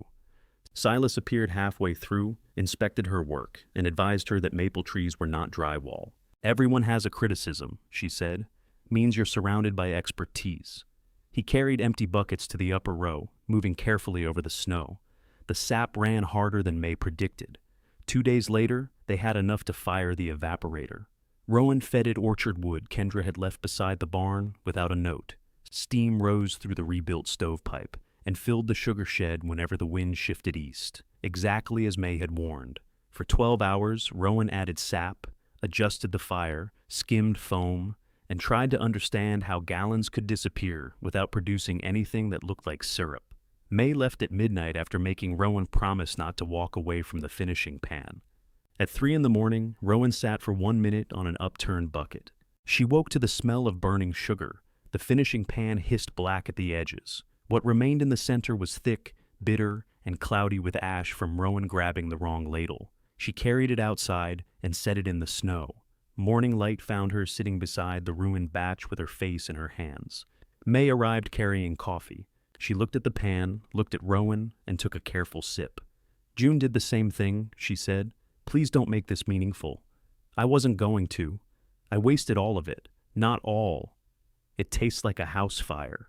May dipped one finger into the cooling syrup and touched it to her tongue. Small house fire. Rowan laughed helplessly, then began to cry. May sat beside her without touching her. The maple buckets continued dripping in the warming woods, indifferent to whether Rowan was ready to try again. May waited until Rowan's breathing settled, then handed her the coffee. It has sugar in it, she said. Is that a joke? No. You look like you need sugar that hasn't been burned. Rowan wiped her face with both palms. Her hands smelled of smoke. I fell asleep. You worked yesterday. I said I could handle it. You said you'd stay awake. Those aren't the same skill. May stood and lifted the ruined pan from the snow. First thing is hot water before this turns to asphalt. They carried it into the shed. May did not console Rowan or offer to take over. She showed her how to loosen the scorched sugar without gouging the metal, then left her to scrub while she checked the evaporator. Still 6 inches in here, May called. You didn't waste everything. I wasted 12 hours. No, you learned how long 12 hours feels before you burn syrup. Rowan leaned harder into the brush. You make failure sound very educational. It's expensive. Might as well get your money's worth. The next boil began that afternoon. This time, Rowan slept for 3 hours beforehand and set alarms on her phone for every 8 minutes. May stayed through finishing, though she claimed she only remained because Rowan's coffee was dangerous without supervision. They filtered the syrup twice. The first filter clogged because Rowan poured too quickly. The second sagged into the receiving pot, forcing them to start again. Near midnight, May held a spoon beneath the light while amber syrup sheeted slowly from its edge. There, she said. Rowan did not trust it until May poured a little into a paper cup. It was darker than store syrup and tasted faintly of smoke, but not burnt smoke. Wood smoke, maple, something round and warm beneath both. Well, Rowan asked. May drank again with insulting thoughtfulness. It'll do. That's all. Do you want me to sing? I want an adjective. Good, better, very good. Rowan grinned so suddenly her cheeks hurt. They produced 19 pint bottles and 7 half pints from the remaining sap. Rowan bought plain glass containers because printed labels cost more than she had earned. She wrote North Woods Maple in black marker on brown paper tags and tied them with kitchen twine. The lettering on the first tag slanted downhill. May held it up. Accurate branding. Kendra arrived the following morning with another load of pruned applewood. She backed to the shed, got out, and began unloading without greeting either of them. Rowan handed her a half pint. Kendra read the tag. You named it already? I wrote where it came from. That's how naming works. Try it. Kendra opened the bottle and poured a little into the cap. She tasted it, then looked at May. What? Nothing, May said. Your face did something? My face is nearly 50. It does things. Kendra tasted the syrup again. It's smokier than Grandma's. The arch still drafts east, May said. She used to hang wet burlap on that side. May looked toward the wall. I forgot that. Kendra set down the bottle, found an old feed sack in the trailer, and soaked it at the spring overflow. Together, without discussion, she and May rigged it along the drafty seam. Rowan watched them work around each other, with the practiced irritation of people who once trusted the other to carry the opposite end. Don't read into it, Kendra said without turning. I didn't say anything. You're making a face. My face is 27. Apparently it does things. Kendra gave her a reluctant smile. At work, Della bought 2 pints and made enough noise about them in the break room that Bernice bought one, despite objecting to the handwritten label. You need ingredients listed, Bernice said. The ingredient is sap. You boiled it. That doesn't create new ingredients. What if somebody's allergic to maple? Then the label saying, maple should warn them. Bernice frowned, but she paid $12. Mrs. Alvarez bought a half pint as a gift for her sister, who lived in the same building 2 floors down. Mr. Pike asked whether it had touched hostile eggs. Rowan told him there had been no eggs involved, hostile or otherwise. By the end of the week, all but 3 bottles were gone. The money barely covered the containers, fuel for the evaporator, replacement spiles, filters, and the repair to the pan. On paper, Rowan had earned less per hour than she made doing laundry at work. Still, when she laid the crumpled bills on the camper table, they felt different from a paycheck. They were proof the Woods could answer. Silas delivered the finished survey plan in a cardboard tube during the next run. He stood inside the sugar shed, reading the handwritten tags while steam condensed on his glasses. North Woods Maple, he said. I considered Rowan's revenge syrup. Too many letters. She gave him an envelope containing half the remaining survey balance and 1 pint. He took the envelope. Syrup isn't legal tender. It's not part of the payment. Good. He tucked the bottle into his coat. You could taste it before judging. I saw the first batch in the snow. That was private. Crows had opinions. He showed her the plan on the evaporator table. The lines were clean and exact, reducing steep ground, stone walls, and sore muscles to black ink. The acreage came to 42.8, close enough to the will's estimate that nothing changed. Bellwether Lane connected where Silas had said. The springbox, road, and shed foundation were marked as physical features, not revelations. Rowan ran her finger along the parcel boundary. June saw this, not this plan. I mean the land this way. Silas looked toward the open door. Buckets hung among the maples, catching sunlight one drop at a time. She saw what needed doing. That isn't always the same as seeing people. No. Rowan looked at him. It was the first time Silas had acknowledged the distinction without defending June. Gavin visited during the final week of the run. He wore work boots and a clean quilted vest that made him appear ready to estimate the sugar shed rather than enter it. It smells good, he said. Smoke gets in your clothes. I work construction. I own other clothes. Rowan handed him a spoonful from the finishing pan. He tasted it. That's actually good. Actually, you burned the first one. How do you know that? Kendra. Of course.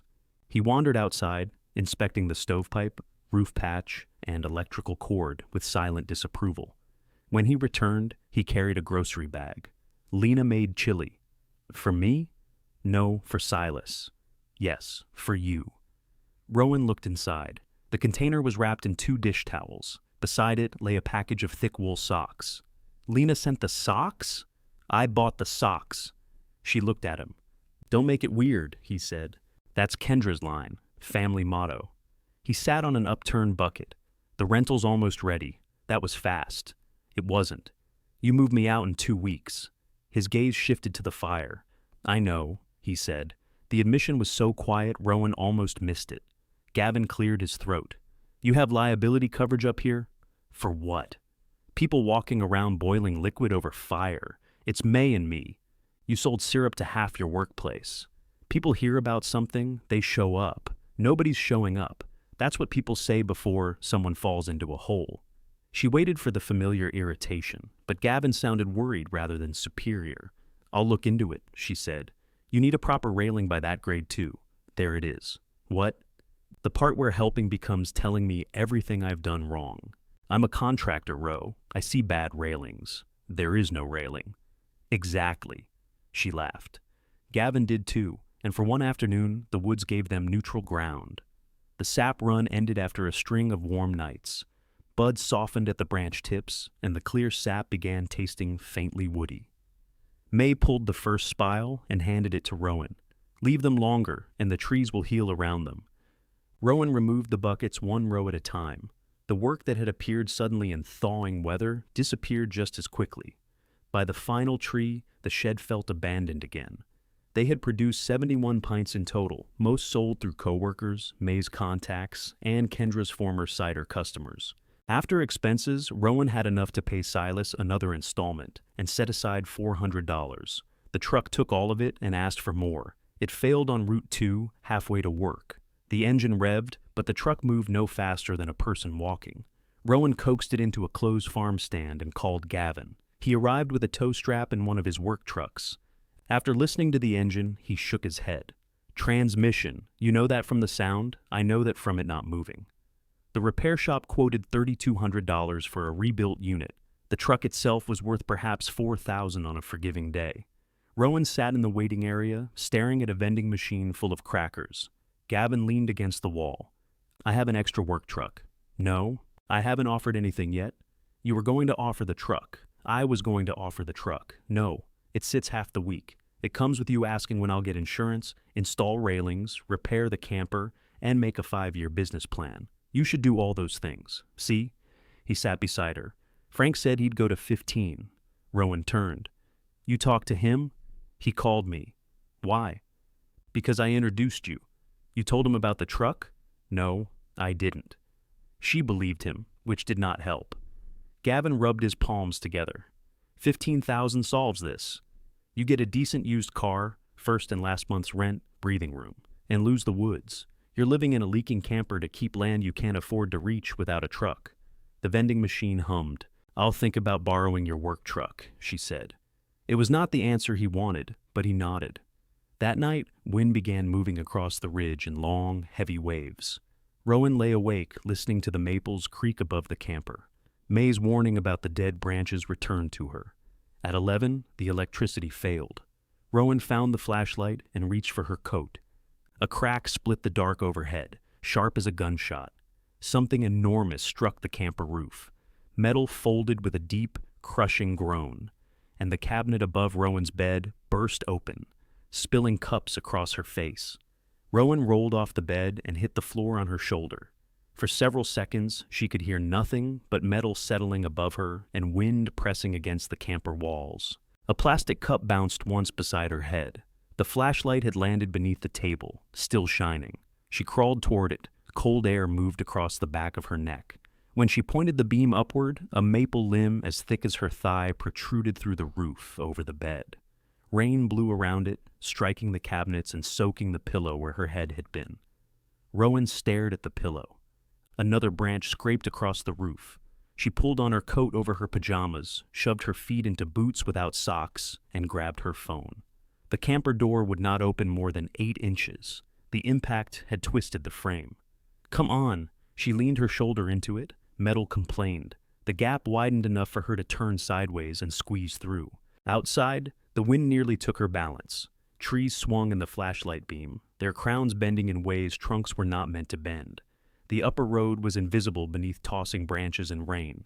The sugar shed stood 50 yards away. Rowan ran for it, slipping once and striking both hands on the ground. The shed door banged open and shut until she caught it. Inside, the evaporator, empty buckets, and stacked applewood looked absurdly orderly. She called Gavin. He answered with, "Are you okay?" A branch came through the camper. "Are you inside it?" I got out. "Where are you?" "Sugar shed." "Stay there." "There are trees over the shed, too." "Is anything on fire?" "No." "Do you smell propane?" Rowan stopped. She had not shut off the camper tank. "I don't know. Don't go back. I'm coming." "You can't drive the road in this. I'll call when I'm at the wall." The call ended. Rowan tried May next. May answered after 5 rings, her voice thick with sleep. "I'm safe," Rowan said immediately. "The camper isn't." "Did you shut the propane?" "No." "Don't." Gavin said the same thing. "Then tonight he's right twice." Bad sign. May's steadiness made Rowan's legs begin to shake. She sat on an overturned bucket. "I almost stayed in bed. But you didn't.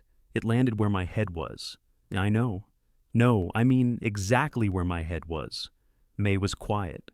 "Put your phone on speaker," she said. "I'm going to stay here until Gavin reaches you." The wind dropped in violent intervals, each silence making the next gust worse. May talked about nothing. The roof panels she had lost from her woodshed, the flashlight batteries she could not find, the fact that Kendra had once named an apple-based cocktail rootstock and charged $11 for it. "It was a good cocktail," Rowan said. "It was mostly bourbon. Those are often good." A white light appeared downhill between the trees. "Gavin's here. Don't hang up until you see his face." Gavin came on foot wearing a headlamp and carrying a chainsaw he had no intention of using in the wind. His face was wet and pale. He crossed the shed in 3 steps and put both hands on Rowan's shoulders. "You're sure you're okay?" "My shoulder hurts." "Did you hit your head?" "No." "Turn around." "What?" "Let me see your head." "You can't see a concussion." "I can see blood. There isn't any." "Turn around, Ro." She did. His hands moved gently through her wet hair, checking. May's voice came from the phone on the evaporator table. "She's been answering questions normally." Gavin looked at the screen. "How would you know what normally is?" "Good. You found her." "I found her." "Then I'm going back to bed." "You called May before me?" Gavin asked after the line disconnected. "I called you first." He nodded, embarrassed by his own relief. They waited until the worst of the wind passed, then walked downhill together. 2 young birches lay across the road, and a larger tree had fallen beyond the first turn. Gavin stepped over them without suggesting the chainsaw. At the barn, Kendra stood inside, wrapped in a red blanket over her coat. Lanterns lit the concrete floor. "The farmhouse lost power," she said. "Gavin called me. I'm okay." Kendra crossed the space and hugged her anyway. It was not a graceful hug. The blanket trapped Rowan's arms, and Kendra's chin struck her temple. "You're freezing. My boots are wet. Take them off." "I'm not taking off my boots in the barn."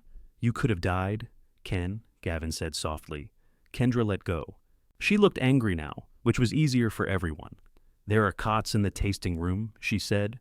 You still have the tasting room furniture? Gavin asked. Not the point. The cot was a narrow upholstered bench that had once sat beneath a sign reading, Cider starts with soil. Rowan slept on it for 40 minutes before the sound of rain on the barn roof woke her. At first light, they walked back uphill. The maple limb had crushed the rear third of the camper. One end remained lodged in the roof. The other rested on the ground behind it, still attached to a torn section of the tree above. The bed was buried beneath insulation, broken cabinet doors, and rain-soaked blankets. June's navy dress hung inside its plastic bag from the surviving cabinet latch. The bag had been punctured, but the dress appeared dry. Della arrived before 8. She parked at the wall and climbed over the fallen trees carrying a thermos and wearing an orange raincoat. Rowan met her beside the camper. I'm so sorry, Della walked around the wreckage. Well, I'll pay for it. With what? I don't know yet. Della looked through the bent doorway. Mac would be furious. Rowan swallowed. He always wanted a skylight. The laugh came out of Rowan as a sob. Della put down the thermos and pulled her close. It kept you alive, Della said. That's more useful than it's been in 15 years. The road had taken the rest of the storm personally. 3 trees lay across it, including a mature white oak uprooted near the upper bend. Its root plate stood taller than Gavin, holding a wall of black soil and broken stone. Another oak had fallen uphill without blocking the road. Branches covered the drainage channels Rowan had cleared. The spring box was intact. Silas arrived near noon, ignored everyone's objections about his knee, and inspected it himself. Water's running, he said. Clear the channels before the next rain. Rowan looked at the trees across the road. With what? Not determination. May came with the repaired tractor, Kendra following in her SUV with hydraulic fluid, fuel, and sandwiches.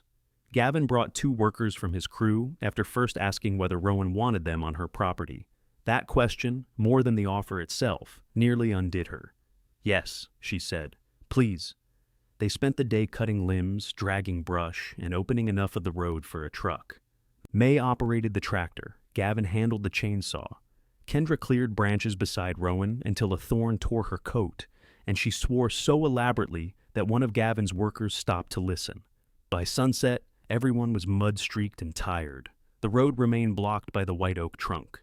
Gavin stood beside it, measuring the diameter with his arms. This is good wood. Firewood? Rowan asked. Cabinet wood, if the trunk isn't split. Can it pay for a transmission? Not one tree. There's another uphill. Gavin wiped sawdust from his face. I know a cabinet maker who buys local oak. He has a portable mill. Rowan looked at him. One of your friends with a torch? Different friend? May crouched to inspect the trunk. Straight for 12 feet, maybe 14. Leon will know, Gavin said. Rowan hated how quickly hope made her willing to believe them. Frank called that evening while she was sitting in Kendra's tasting room, wearing borrowed sweatpants and eating cold chili from Lena's container. Heard you took storm damage, he said. News moved through rural towns faster than weather. Some. My 15 still stands. Saves you from cleanup. Rowan stared at the bent cider starts with soil sign, propped against the wall. When would you want an answer? I can walk it Monday. Walk it. The thing he had not bothered to do before offering 12. Monday, she said. She did not accept, but she did not refuse. Gavin found her there after the others left. That was frank. She nodded. You thinking about it? My truck is dead. The camper is crushed. I owe Silas money. I owe Della a camper. You don't owe Della a camper. I borrowed one with a roof. He sat on the opposite bench. You can stay with us. Until New Year's? Longer, if you need. That sounds painful for both of us. It does. She smiled faintly. Gavin leaned forward, forearms on his knees. Don't sell tonight because a tree fell last night. You told me to sell before the tree fell. I know. What changed? He looked toward the barn doors. I walked the land. It was such a simple answer that Rowan did not know what to do with it. Leon Voss arrived the next morning in a battered flatbed, carrying a portable bandsaw mill. He had built cabinets for several of Gavin's renovations and spoke about lumber the way Silas spoke about land, as something whose quality became obvious only after attention. He examined both oaks, trimmed a broken end, and studied the grain. Storm twist here, he said, some checking. But there's plenty of usable trunk. How much? Rowan asked. Depends how we do it. I can buy logs outright, but you'll get less. Or I mill here, keep an agreed portion for labor, and buy the boards I want after drying. I need money now. Leon nodded, then outright. The number he offered for both trunks would not rescue her from poverty. It would pay most of the transmission repair and leave several $100s for materials to close the camper roof. The limbs could become firewood. The crooked sections could be milled into rough boards for the sugar shed. Rowan looked at May. Fair, May said. She looked at Gavin. Fair, he agreed. Leon held out his hand. Rowan shook it. The first slab came away from the trunk in a long, pale sheet. Beneath the weather-dark bark, the oak was warm brown and sound. Rowan watched board after board emerge from a tree the storm had already taken. The woods had not saved her by turning into money. They had simply given up what they could spare. Leon milled until the light began to fail. The portable saw screamed through the oak, then fell silent between cuts. Each board slid onto the supports heavy with water, its grain revealed in pale ribbons and dark knots. Rowan helped stack the lumber Leon was not buying, separating each layer with narrow strips so air could move between them. Keep it off the ground, he told her. Cover the top, not the sides. You trap moisture, you grow mushrooms. Are they valuable mushrooms? No. Silas would say all mushrooms are valuable. Silas doesn't have to build cabinets out of them. Leon paid her with a check from his business account. Rowan held it long enough to make sure the ink did not disappear, then folded it into her wallet. Gavin used the loader to roll the unusable limbs beside the sugar shed. Firewood for next season, he said. Cut it now, split it before summer, stack it off the ground. Everybody has storage opinions. Rot is expensive. So are contractors. You haven't seen my invoice. She stopped. Gavin held her stare for 2 seconds before smiling. Joke. I'm still learning when you do those. I'm still learning when you'll laugh. Frank arrived Monday morning in the same mud-splattered pickup. This time, he wore boots. Rowan met him at the stone wall. May had offered to come, but Rowan wanted to walk the land with the man who had priced it without entering. Frank noticed the cleared road first. You've put work in?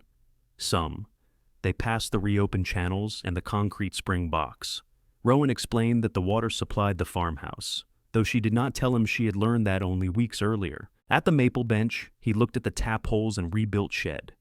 You get much syrup? Enough to learn. He studied the oaks higher on the slope, including the 2 fresh gaps left by the storm. Still steep. Yes. Access is better than I thought. It was here before. You didn't walk it. Frank accepted the correction with a shrug. Offers 15. No. You called me out. You called me. You said I could walk it. I wanted you to see what you offered 12,000 for. He pushed his hands into his jacket pockets. Land's worth what somebody will pay, and what it can keep doing. That's not how checks work. No, it's how I decided not to take yours. Frank glanced toward the sugar shed. You'll spend more than you make for years. Probably. Then what are you proving? Rowan thought of Gavin asking nearly the same question. Nothing to you. She walked him back to the wall. The check from Leon went first to the transmission shop.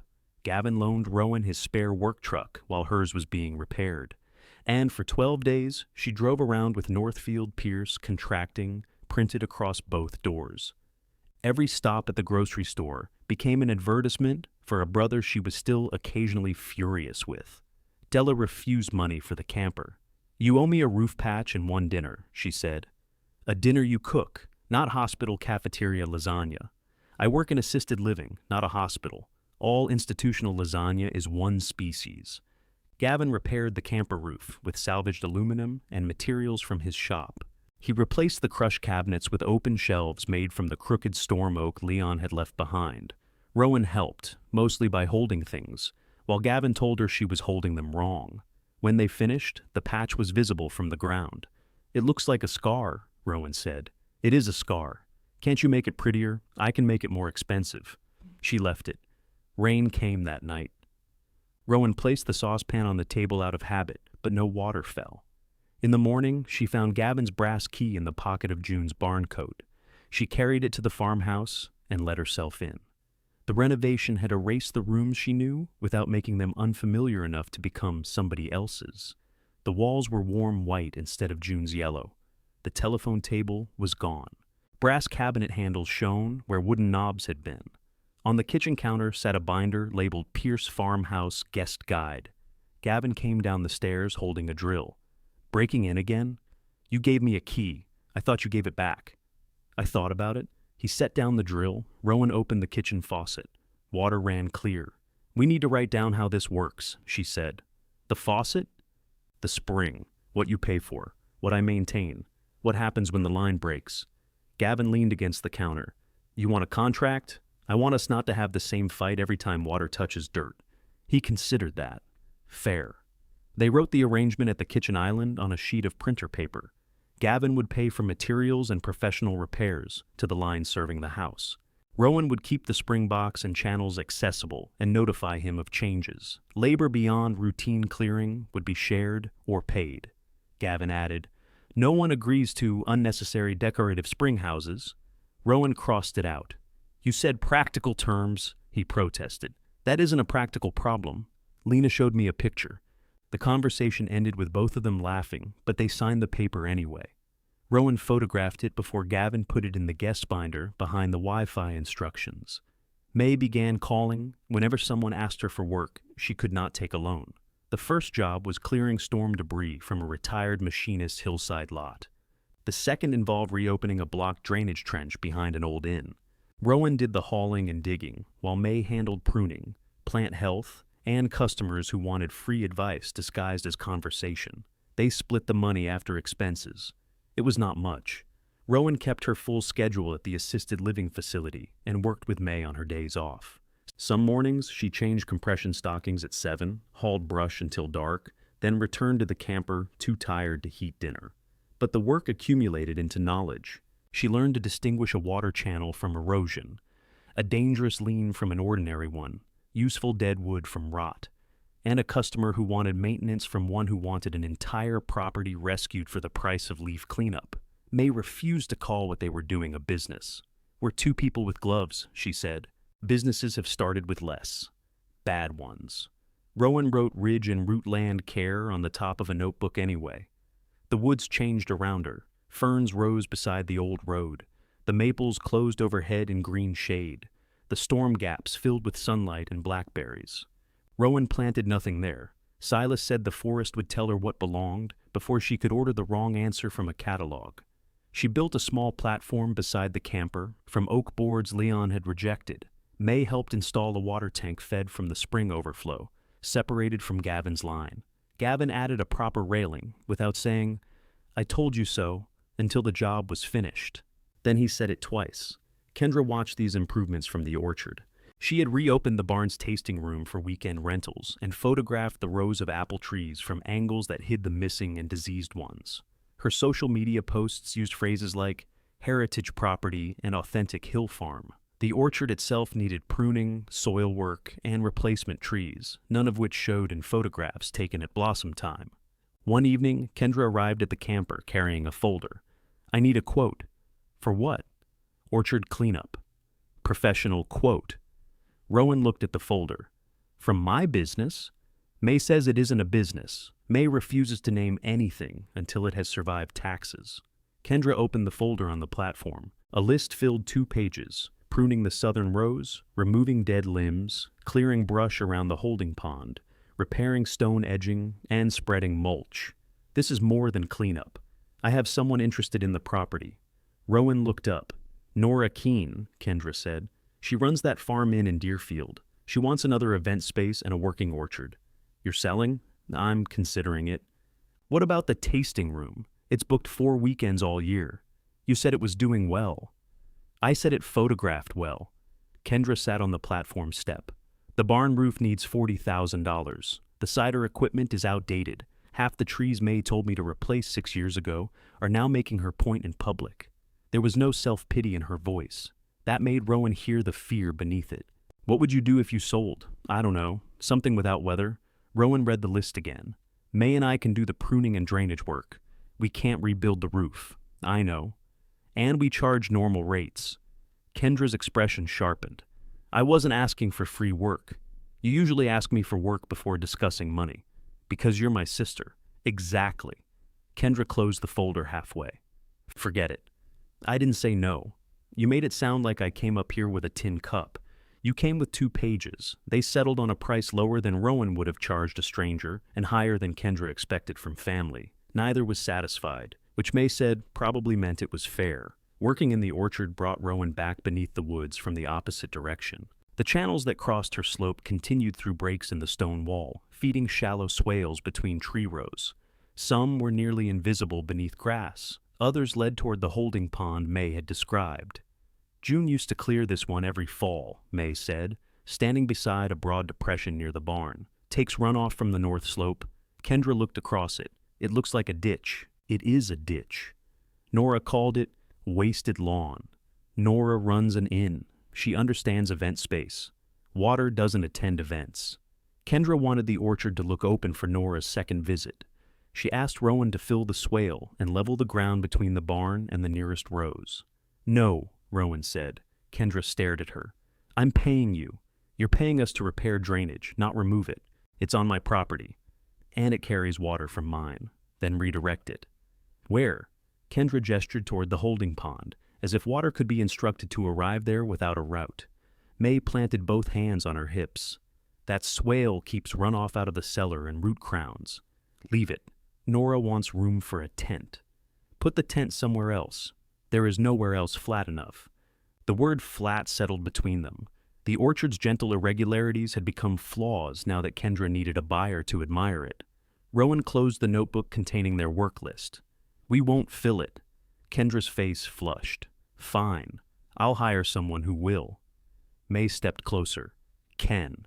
No. You two don't get to decide what I can do with my land while lecturing Gavin about respecting Rowan's. It isn't about permission, Rowan said. It's about consequence. It's always about consequence after you've already decided I'm wrong. Kendra hired a landscaping crew the following week. By the time Rowan returned from work, the broad swale had disappeared beneath compacted soil and fresh seed. Its stones were piled behind the barn. The ground looked smooth, open, and harmless. Rowan found Kendra taking photographs. You did it. I moved drainage farther south. With what grade? The crew knew what they were doing. Did May see it? I don't report to May. Rowan walked the new line. It faded midway across the orchard, shallow enough that grass would erase it within a season. This won't carry water. Kendra lowered her phone. Nora is coming, Friday.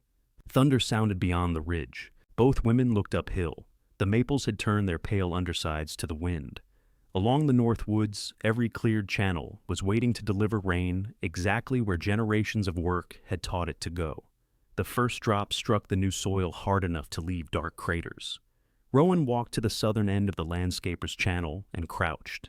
It ended in grass 20 feet short of the holding pond. Kendra, they said it would drain. Come look. I am looking. No, you're looking at me. Another roll of thunder moved through the orchard. Rain began ticking against the barn roof. Rowan pointed along the shallow cut. Water comes off the ridge here. This channel loses grade by the third apple row. It's going to spread. We can call them tomorrow. We need to open the old swale now. Kendra's face tightened. It's fresh seed. It's dirt. I paid $4,000 for that dirt. Then get your money back tomorrow. Rowan called May, who answered over the noise of an engine. I'm 10 minutes away, May said. Start at the pond end. Don't dig from the top, or you'll bring the whole flow onto yourselves. Rowan went to the barn for shovels. Kendra followed. What do you mean you called May? I called May. You both have been waiting for this to fail. That would be a strange reason to stand outside in lightning with shovels. Kendra caught Rowan's arm. Say it. Say what? You were right. Rain drummed against the metal roof now. Rowan pulled free. I don't care who was right. I care where the water goes. She took 2 shovels and a mattock. Kendra stood beside the stacked tables in her immaculate event space, still holding her phone. Call Gavin, Rowan said. Why? Because if this overtops toward the west, it runs at his cellar. That moved her. They started near the pond, cutting backward through the landscape soil where the old swale had been. Fresh fill packed the shovel blades like clay. Rowan's first trench wandered because she was following memory rather than the buried stones. Kendra tried farther north, then struck one of the old stone edges left in place beneath the fill. Here. Together they exposed 3 feet, then 6. Water collected around their boots before they had reached the orchard row. May arrived in her green pickup with rain pouring from the brim of her hat. She jumped out carrying a spade and looked once at the hillside. Too late to reopen all of it. "What do we do?" Kendra asked. "Give the water somewhere safer to fail." They cut a temporary spillway toward the pond and used the pile of removed swale stones to build a low wall around the barn side. The rain increased until conversation required shouting. Water appeared between the upper trees in silver threads. Rowan looked toward the north woods. Her cleared channels were working exactly as intended, collecting flow before it could gouge the slope and sending it along the old contours. At the boundary, those channels converged on the swale that no longer existed. A brown sheet spread across the new lawn. "It's not taking the cut," Kendra shouted. May ran uphill. Rowan followed. The landscapers had compacted the former swale so firmly that water skimmed over it. Their new southern channel filled, slowed where its grade vanished, then spilled downhill through the nearest apple rows. The soil around one tree liquefied. Mulch floated away. "Open around the stones!" May yelled. Gavin's truck came up the orchard lane with its headlights on. He stopped near the house and ran toward them, wearing a rain jacket over a t-shirt. "The cellar's taking water." "We know," Rowan said. "No, you don't. There's 6 inches at the bulkhead, and the guests are packing. Get them out, then bring the pump from your job trailer. I already sent Rick for it." "What happened up there?" Kendra said. "The drainage failed."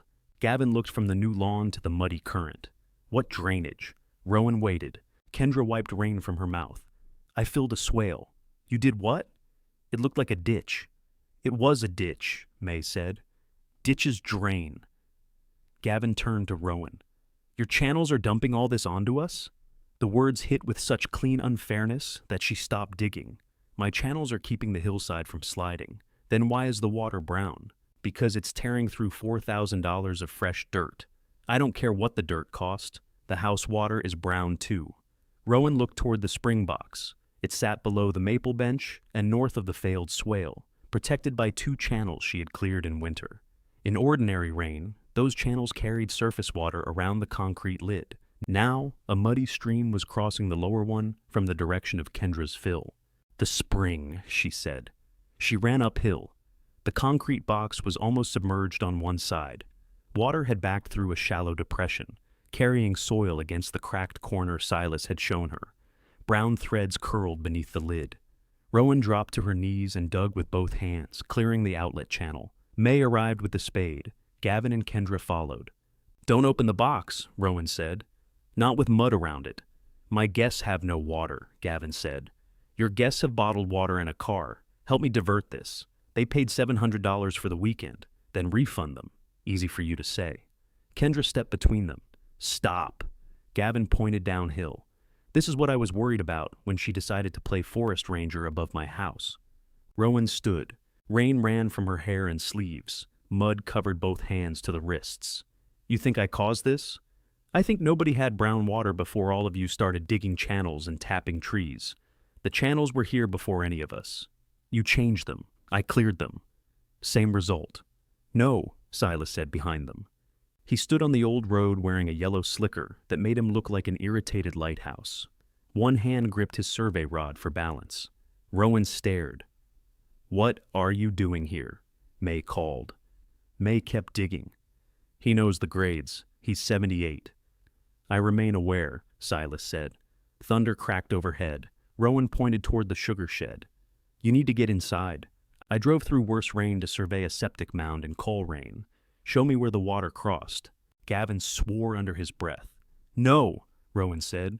"You wanted to know what happened? Come look." She led them uphill first.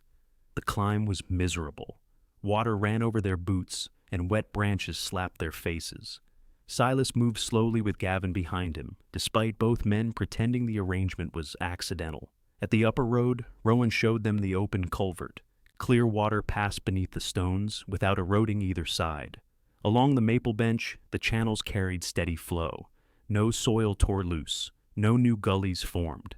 "This is maintained," Silas said. He did not praise Rowan. He did not need to. They followed the main channel downhill until it reached the boundary above the orchard. There, the old stone-lined depression vanished beneath the landscaper's compacted fill. Water spread, pooled, and forced a new route toward the house and spring box. Silas planted his survey rod in the soil. System ends here now. Gavin stared at the smooth lawn, then at Kendra. You filled all of that? Kendra's lips were blue from cold. Nora needed space for a tent. Nora, the buyer. You're selling? I was trying to. Did you know about this? Gavin asked Rowan. I knew she was considering it. I told her not to fill the swale. Kendra folded both arms over her soaked coat. May told me not to. Rowan told me not to. Everybody told me. Are we done? No, Gavin said. My cellar's flooded. My orchard is washing away. Because you enough, Rowan shouted. They all looked at her. She pointed downhill. We can assign blame when the rain stops. Right now the spring is contaminated. The house is flooding. And these trees are standing in moving mud. Gavin, get your pump. Kendra, bring every tarp and sandbag you have. May, tell me where to cut the spillway. Silas, go into the shed before you break a hip and become a fifth problem. Silas opened his mouth. That wasn't a request. His eyebrows rose, but he obeyed. For 3 hours, they worked. Rick arrived with a pump and helped Gavin run discharge hose away from the cellar. May directed Rowan and Kendra in opening enough of the old swale to carry the strongest flow. They built a temporary berm around the spring box, then flushed the house line through an outdoor spigot after the muddy water passed. Kendra fell once and cut her palm on a stone. She wrapped it in a strip torn from one of the event table cloths and kept digging. Near dusk, the rain weakened. The orchard looked flayed. Mud covered the new lawn. 2 apple trees leaned where their root soil had washed out. Brown water filled the holding pond to its rim. The farmhouse cellar pump still ran, but the level had begun to fall. Silas sat in the sugar shed with a blanket around his shoulders and accepted coffee from May without comment. Gavin stood in the doorway, watching water move through the reopened swale. Grandma knew this would happen? He asked. June knew water moved downhill, Silas said. That puts her ahead of most people. I mean, she knew the woods affected everything. Silas looked at him. Yes. Gavin rubbed mud from his hands with a shop rag. She wouldn't split it. Rowan turned. What? He did not answer immediately. Kendra stopped wrapping her cut. When? Rowan asked. Before the will, Gavin said. We talked to her about the property. You talked to her. Kendra and I did. Kendra looked down. Gavin continued, choosing each word as if it might collapse under him. I asked for the house and enough land around it to make the rental work. Kendra wanted the orchard and barn. We thought the spring and some upper acreage could go with the house. You knew the spring was up here? I knew there was a spring. I didn't know where. That's not what you said when Rick found the leak. I forgot, okay? It was water. It came out of the faucet my whole life. Rowan stared at him. What did June say? Gavin looked toward the woods. She said the ridge stayed together. She said breaking it into convenient pieces would ruin what Walter built. And you told me she left me the leftovers. I didn't know why she gave it to you. You knew it wasn't leftovers. I knew she wouldn't give it to us. The distinction was worse. Kendra spoke quietly. She said you would walk it. Rowan looked at her. She said, Gavin saw rooms, I saw the barn, and you would walk the land before deciding what it was. A laugh escaped Rowan, sharp and joyless. She could have told me that. Yes, Kendra said. She could have said one sentence while I was washing her hair or cutting her pills in half. Instead, she let me sit at that table thinking she'd given me nothing, because that's what all of you said. Gavin stepped forward. Ro, no, I should have told you. Yes. I thought it was just something Grandma said because she was angry at us. She was angry at you? We pushed. How hard? Neither sibling answered. Rowan looked at Silas. He lowered his eyes to the coffee cup. For once, he had no instruction. Outside, the reopened swale carried a steady brown current toward the pond. The system was working again because Rowan had forced it open with her hands, not because June's intentions had protected anyone. Kendra moved toward her. I'm sorry. Rowan stepped back. Not tonight. She took the flashlight from the evaporator table and walked uphill toward the camper. Behind her, Gavin called her name once. She kept going. The camper was cold, but Rowan did not turn on the heater. She peeled off her wet clothes in the dark and dropped them inside the door. Mud had soaked through both socks. Her palms were cut in 3 places, and one knee had begun to swell where she had knelt on stone. June's navy dress hung from the new oak shelf. Rowan took it down. For months, she had protected the dress from dust, propane, rain, and falling trees. June had not even finished hemming it. One sleeve remained pinned, the silver points turned inward so they would not catch. Rowan pulled out the pins one by one and set them on the table. "You should have told me," she said. The camper gave no answer beyond rain ticking against Gavin's roof patch. June had believed Rowan would walk the land. The sentence should have comforted her. Instead, it sounded like one more task assigned in silence because Rowan was expected to figure things out. Gavin received a house. Kendra received a barn. Rowan received a test she had not known she was taking. She folded the dress and placed it in the cabinet. When someone knocked shortly after dawn, Rowan stayed beneath the blanket. "Your truck is here," she called. "That means I'm alive." May opened the door anyway. She carried coffee, dry clothes, and a plastic container of scrambled eggs. "Kendra told me to bring these." "Which?" "All of it. She made the eggs." Rowan sat up. "Are they hostile?" "What?" "Nothing." May set the container on the table. "Springs running clear at the overflow. The house line needs flushing again." Gavin's cellar pump kept up overnight. The orchard? 2 trees may need staking. 1 probably won't make it. Ponds full of half the lawn. Rowan took the coffee. Her hands hurt around the cup. What's Kendra doing, calling the landscaping company? To ask for her $4,000 back? To yell first? Money second? That sounds like her. May sat on the opposite bench. She's ashamed. She should be. Yes. The agreement made Rowan look up. May continued. Being ashamed doesn't repair drainage. Neither does being punished forever. I've punished her for 12 hours. You've punished her for nothing. Weather did most of it.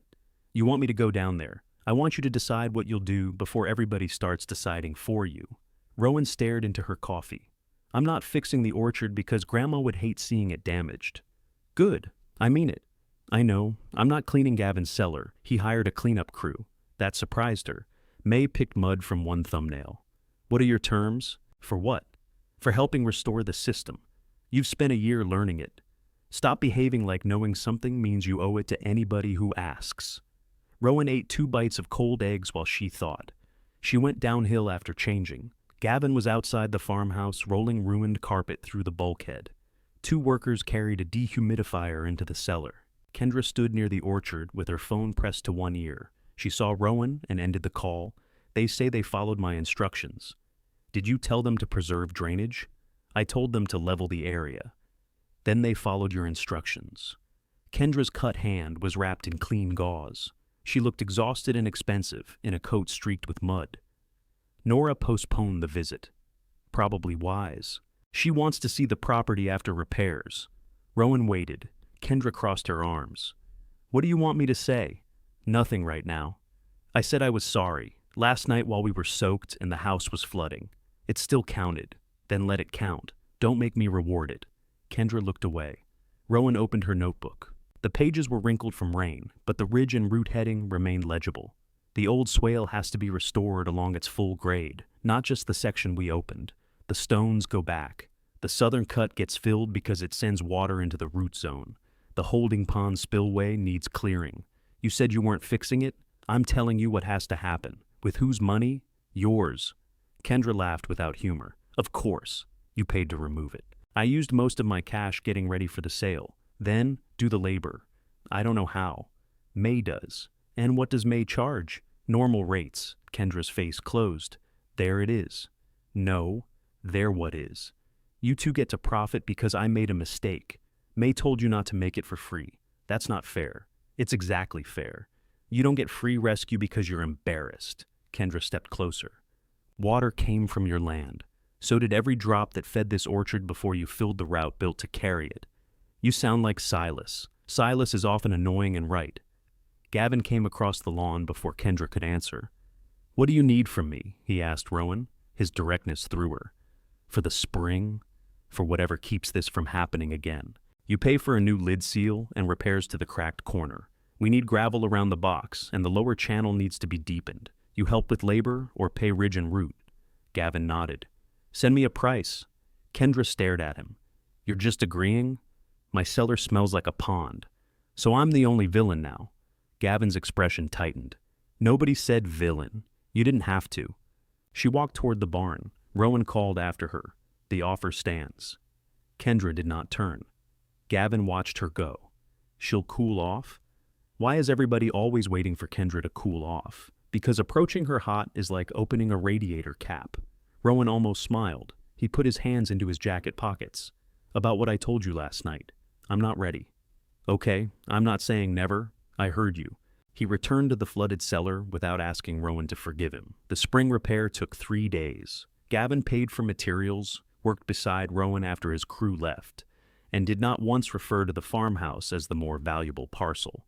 They sealed the concrete crack, reset the lid, and deepened the channel, carrying surface water around it. Silas inspected their grade, declared one section optimistic, and made Gavin dig it again. Kendra did not participate. Nora Keene eventually walked the orchard with Kendra and May. Rowan stayed away until she saw Nora's car leave. Then Kendra came uphill alone. She withdrew the offer. Rowan set down the firewood she was splitting. Because of the flood? Because she thinks the orchard requires more capital than she wants to invest. Does it? Yes. Kendra sat on the stacked oak beside the sugar shed. She said she wants a working orchard, not an event property with trees around it. That sounds familiar. Don't. Rowan rested both hands on the maul. Kendra looked across the maple bench. You must feel great. I don't. You should. You warned me, and then everything happened in the most educational way possible. I learned that phrase from May. Of course you did. Kendra stood. Are you going to let the orchard go? Rowan asked. I don't know. If you do nothing, that's a decision. Kendra's eyes flashed. You got 1 season of syrup into bottles. Stop talking like the land elected you. She left before Rowan could answer. The words followed Rowan for weeks because they contained enough truth to irritate. She had learned more than her siblings expected, and less than the woods required. A working season did not make her June. Clearing channels did not mean she understood every consequence. She and May continued taking small land care jobs. May finally allowed Rowan to print invoices bearing the ridge and root name, after Bernice refused to accept a handwritten receipt for pruning her pear trees. Businesses have carbon copies, May said. We have email. Email disappears, paper burns. May considered that. We'll have both. Rowan reduced 1 weekly shift at the assisted living facility. The lost wages frightened her, but the day allowed Ridge and Root to accept larger jobs. They restored an overgrown trail for an older couple who wanted to keep walking their hillside. They repaired drainage behind the inn. Gavin referred 2 clients and accepted no commission. Though he mentioned his generosity so often, it became a kind of fee. The orchard remained mostly quiet. Kendra hired no replacement crew. She kept the barn closed and allowed the fresh seed to turn patchy over the failed swale. Fallen apples softened beneath the trees. Rowan noticed every time she passed and did nothing. At Thanksgiving, Aunt Darlene hosted dinner. Every plot-active person at the table was old enough to know better, yet the meal still arranged them by childhood habit. Gavin carved. Kendra brought dessert and spoke mostly to Lena. Rowan sat beside Silas, whom Darlene had invited after learning he would otherwise eat canned stew alone. Darlene asked whether Rowan was still playing lumberjack. I run a land care business, Rowan said. With May? Yes. Well, look at you. All from that useless patch. The table went quiet. Darlene looked around. What? Gavin set down the carving knife. It isn't useless, he said. He did not make a speech. He simply corrected her and resumed carving. Kendra stared at her plate. Later, while Rowan washed dishes, Kendra brought in a stack and placed them beside the sink. I heard him, Rowan said. I didn't ask. No. Kendra dried 1 plate. The landscapers refunded $1,200. That's something. I could buy stone and gravel. That's also something. Neither woman said more. Snow settled before Kendra acted. The old swale disappeared beneath white, then reappeared during warm spells as a shallow, muddy scar. Rowan resisted the urge to check it after every rain. The upper channels were her responsibility. The orchard was not. Silas spent less time in the field. His right knee had worsened, and he complained that cold made his instruments lie. He began bringing old plats to the sugar shed, using Rowan's table to sort them, while she prepared equipment for another season. One afternoon, Rowan asked, Why didn't you tell me what Grandma said about the ridge? Silas kept rolling a plan. She didn't say it to me. You knew how she saw the land, yes? You could have explained before I spent $600. You wouldn't have believed me. That isn't an answer. He set down the roll. I thought June had explained it herself. When you realized she hadn't? I was angry with her. Rowan had not expected that. She trusted the land to make her argument, Silas said. Land is patient. People who are grieving are not. She left me work. She left everybody work. Yours was simply honest about it. That sounds like a defense. It's an observation. Rowan looked through the shed doorway toward the farmhouse and barn. She loved you, Silas said. She also made use of you. Both can be true. The sentence entered quietly and found the place Rowan had kept locked against everyone who wanted June to be either saint or burden. Thank you, she said. Silas nodded once and returned to his plans. The first mild day softened the orchard soil. Rowan was cleaning sap buckets when she heard stones knocking together below the wall. She walked down the path. Kendra stood inside the old swale, wearing rubber boots and work gloves. A wheelbarrow beside her held stones from the pile behind the barn. She had already reset 6 feet of the lower edge. Her line was crooked. Rowan stopped several yards away. Kendra kept working. If you tell me I'm doing it wrong, I'm going home. You're doing it wrong. Kendra closed her eyes. The low edge needs to follow the grade, Rowan said. Otherwise, water cuts behind the stones, I said. I can show you. Then you can decide whether to go home. Kendra looked at the unfinished channel, then at Rowan. I can't pay May for all of it. Then we don't bring May for all of it. I'm not asking you to do it free. I know. Kendra removed her gloves and flexed the hand she had cut during the storm. What do you charge a sister who doesn't have cash? Labor. Doing what? Stacking wood? Cleaning buckets? Helping rebuild the sugar shed wall before next winter? Kendra gave a small, suspicious laugh. You invented barter? No. I'm reviving a historic system. That sounds terrible on an invoice. Rowan stepped into the swale and moved the first stone. Kendra watched, then reset the next one beside it. They worked without discussing forgiveness. Water from the thaw began to move along the shallow grade, finding the space they opened one stone at a time. The thaw water did not care that their first 6 stones were ugly. It slid between them, found the low edge Rowan had opened, and moved toward the pond without taking soil with it. Kendra watched as if the water might offer an opinion. That's all it's supposed to do? She asked. All is a lot. You have started talking like Silas. I'm trying to stop. They rebuilt 12 feet before Kendra's injured hand began to ache. Rowan saw her flexing it and said nothing. Kendra saw Rowan noticing and continued another 10 minutes before removing her gloves. Thursday? She asked. I work late. Friday? May and I have a drainage job. Kendra smiled faintly. People pay you for this now? Some of them even listen first. Must be nice. They agreed on Saturday. Kendra showed up early with coffee. The following week, she brought the tractor. May joined them after Kendra signed a ridge and root estimate that charged for May's skilled hours and credited Kendra's labor against Rowan's. Kendra complained that the arrangement required 3 separate columns. May added a 4th labeled complaining and threatened an hourly rate. Gavin contributed gravel and 2 Saturdays of labor because the restored swale protected his house as much as Kendra's orchard. Rowan did not thank him excessively. He did not announce the retail cost of the gravel. They were both learning. The work took more than a month. They uncovered the old stone edges, corrected the southern channel, cleared the pond spillway, and stabilized the 2 leaning apple trees. One died anyway. Kendra stood beside it after the leaves failed to open. We did all that work. Sometimes work comes after the damage, May said. You could lie occasionally. It confuses the trees. They cut the dead tree near the ground and divided the wood. Smaller branches went into the evaporator stack. Rowan saved the trunk for smoking chips, and small turned pieces Leon said he could sell through his cabinet shop. Kendra did not call the tree a failure. She wrote its variety and planting year on a marker, then asked May which replacement would tolerate the wet edge better. That was how their reconciliation began, not with Kendra admitting May had been right about the orchard, but with a paid question and an answer. May did not sharpen into victory. The second sugaring season produced fewer mistakes and more syrup. Rowan and May tapped 120 trees, still a fraction of the healthy maples on the bench. They installed used tubing on the steepest section and kept buckets where checking them forced Rowan to walk the woods. Kendra stacked pruned applewood beside the shed under a proper roof.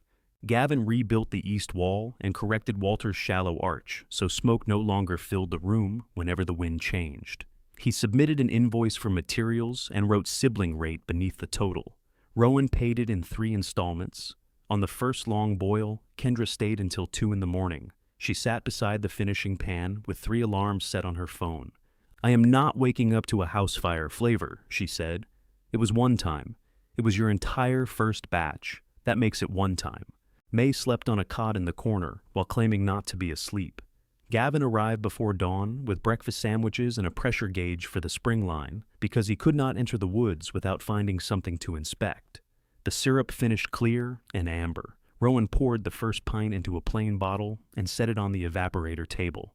No one made a toast. May checked the density. Kendra corrected the label's angle. Gavin opened the bottle and dipped in a spoon without asking. "It's better than last year," he said. "You said last year was actually good." "It was." "So, this is actually better?"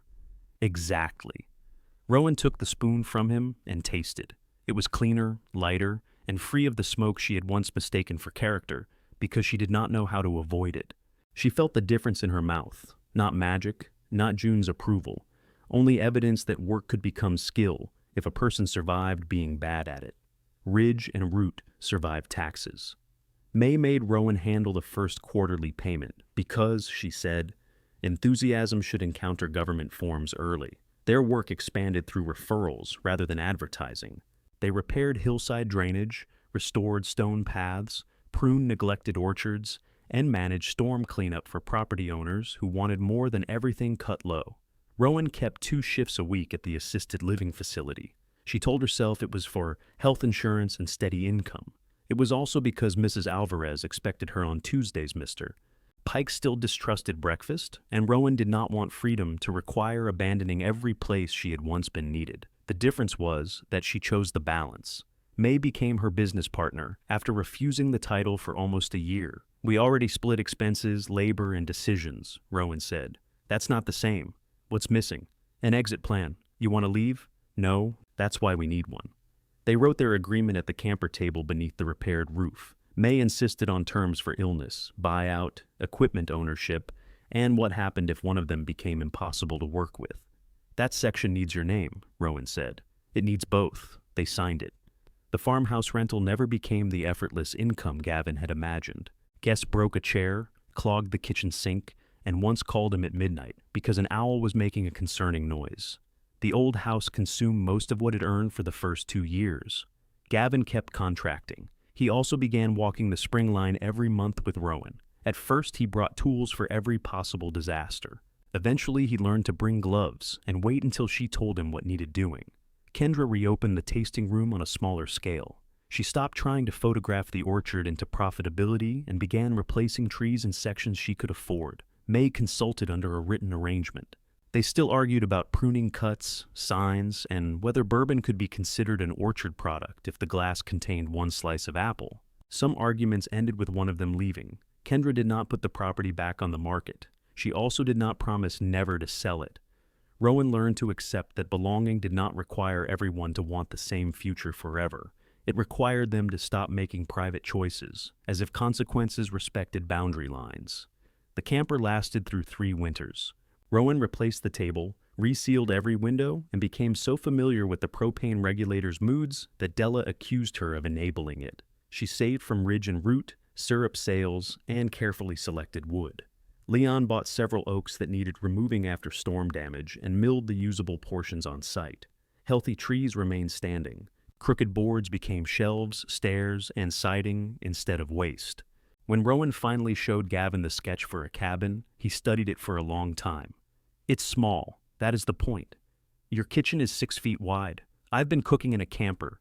The roof pitch is wrong. There it is. It'll hold snow, Ro." She took back the sketch.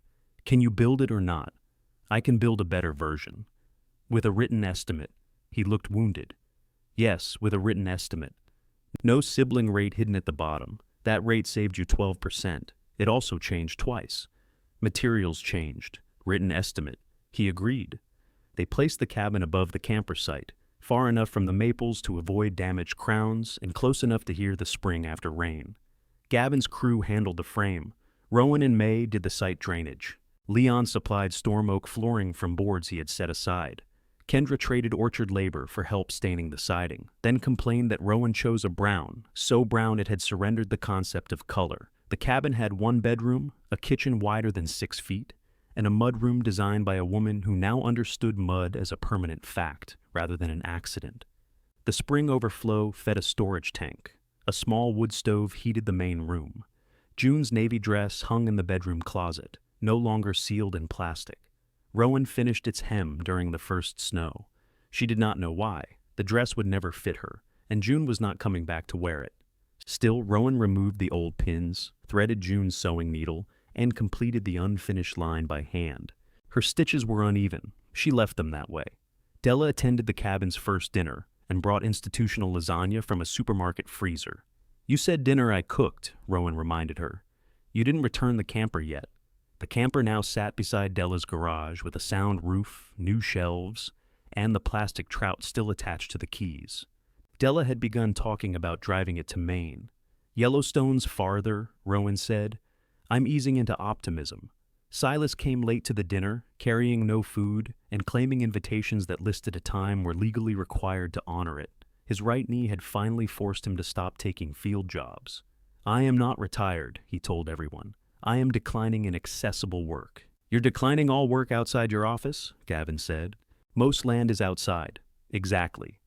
After dinner, Silas asked Rowan to walk with him to the upper road. He used a cane now instead of his survey rod. At the iron corner pin, he stood looking across the slope he had taught her to read. "Flags are gone," Rowan said. "Flags aren't boundaries." "I know." He reached into his coat and gave her a battered brass field compass in a leather case. The hinge was worn, and his initials had been scratched into the back. Rowan held it out toward him. "This looks important. It points north. Don't romanticize it. You still use it. Not anymore. I have a compass on my phone. That thing thinks Bellwether Lane is a highway." She closed her hand around the case. "Thank you. Don't use it to establish boundaries. You've said that about 3 times. You make ambitious mistakes." He looked downhill toward the lit windows of her cabin. "June would have liked that," he said. Rowan waited for the familiar ache to decide what shape it wanted. "She might have," she said. Silas nodded. He did not improve the answer. By Rowan's 4th sugaring season, the Northwoods operation had become small, busy, and reliable. The rebuilt shed held a larger used evaporator, the repaired first pan serving as the finishing pan beside it. Shelves carried filters and clean bottles. Cut wood seasoned beneath a long roof. The old road remained rough but passable. Nothing about it resembled a fortune. It paid its costs, added useful income to ridge and root, and drew everyone into the woods at the one time of year when winter and spring argued in the same day. The final boil of the season began before dawn. May managed the evaporator. Kendra arrived with orchard wood. Gavin carried in supplies for the spring box without being asked and set them beside the door. Aunt Darlene appeared at noon, wearing spotless white sneakers. She stood in the shed, turning slowly as steam rose around her. "Would you look at this?" she said. "All from that worthless patch of woods." Gavin's head came up. Kendra stopped stacking bottles. Rowan looked at her aunt, then at the maple trunks beyond the open door. Sap moved through the lines. Clear water traveled beneath the old road. Farther down, the restored swale carried the spring runoff between orchard rows toward the pond. The farmhouse roof showed through branches below it. 3 pieces of property, each visible from the part that held them together. "It was never worthless," Gavin said. Darlene lifted both hands. "I was joking." "We know," Kendra said. The finishing alarm sounded. Rowan crossed to the pan and tested the syrup. May checked behind her and gave one nod. Rowan opened the valve. Warm amber syrup flowed into the filter, steady and clear. Gavin began capping bottles. Kendra tied on labels. Darlene, after being told twice not to touch the hot pan, carried empty boxes outside. No apology completed what had happened. No single season repaid the years Rowan had given away, or the silence June had left behind. The family remained capable of selfishness, avoidance, and badly timed jokes. They had also learned to show up with gloves. Rowan stepped outside with the first finished bottle. Silas sat in the sun beside the stone wall, his cane across his knees. He raised an empty paper cup toward her without asking. She filled it. He tasted the syrup and considered it with his usual unnecessary severity. "Well?" Rowan asked. "It'll do." She laughed. From the shed, Gavin called that they needed more bottles. Kendra shouted that the labels were running out. May told both of them to stop shouting for Rowan, as if they had no legs. Rowan stayed beside Silas for one more moment, listening to the work continue without her. Then she went back in.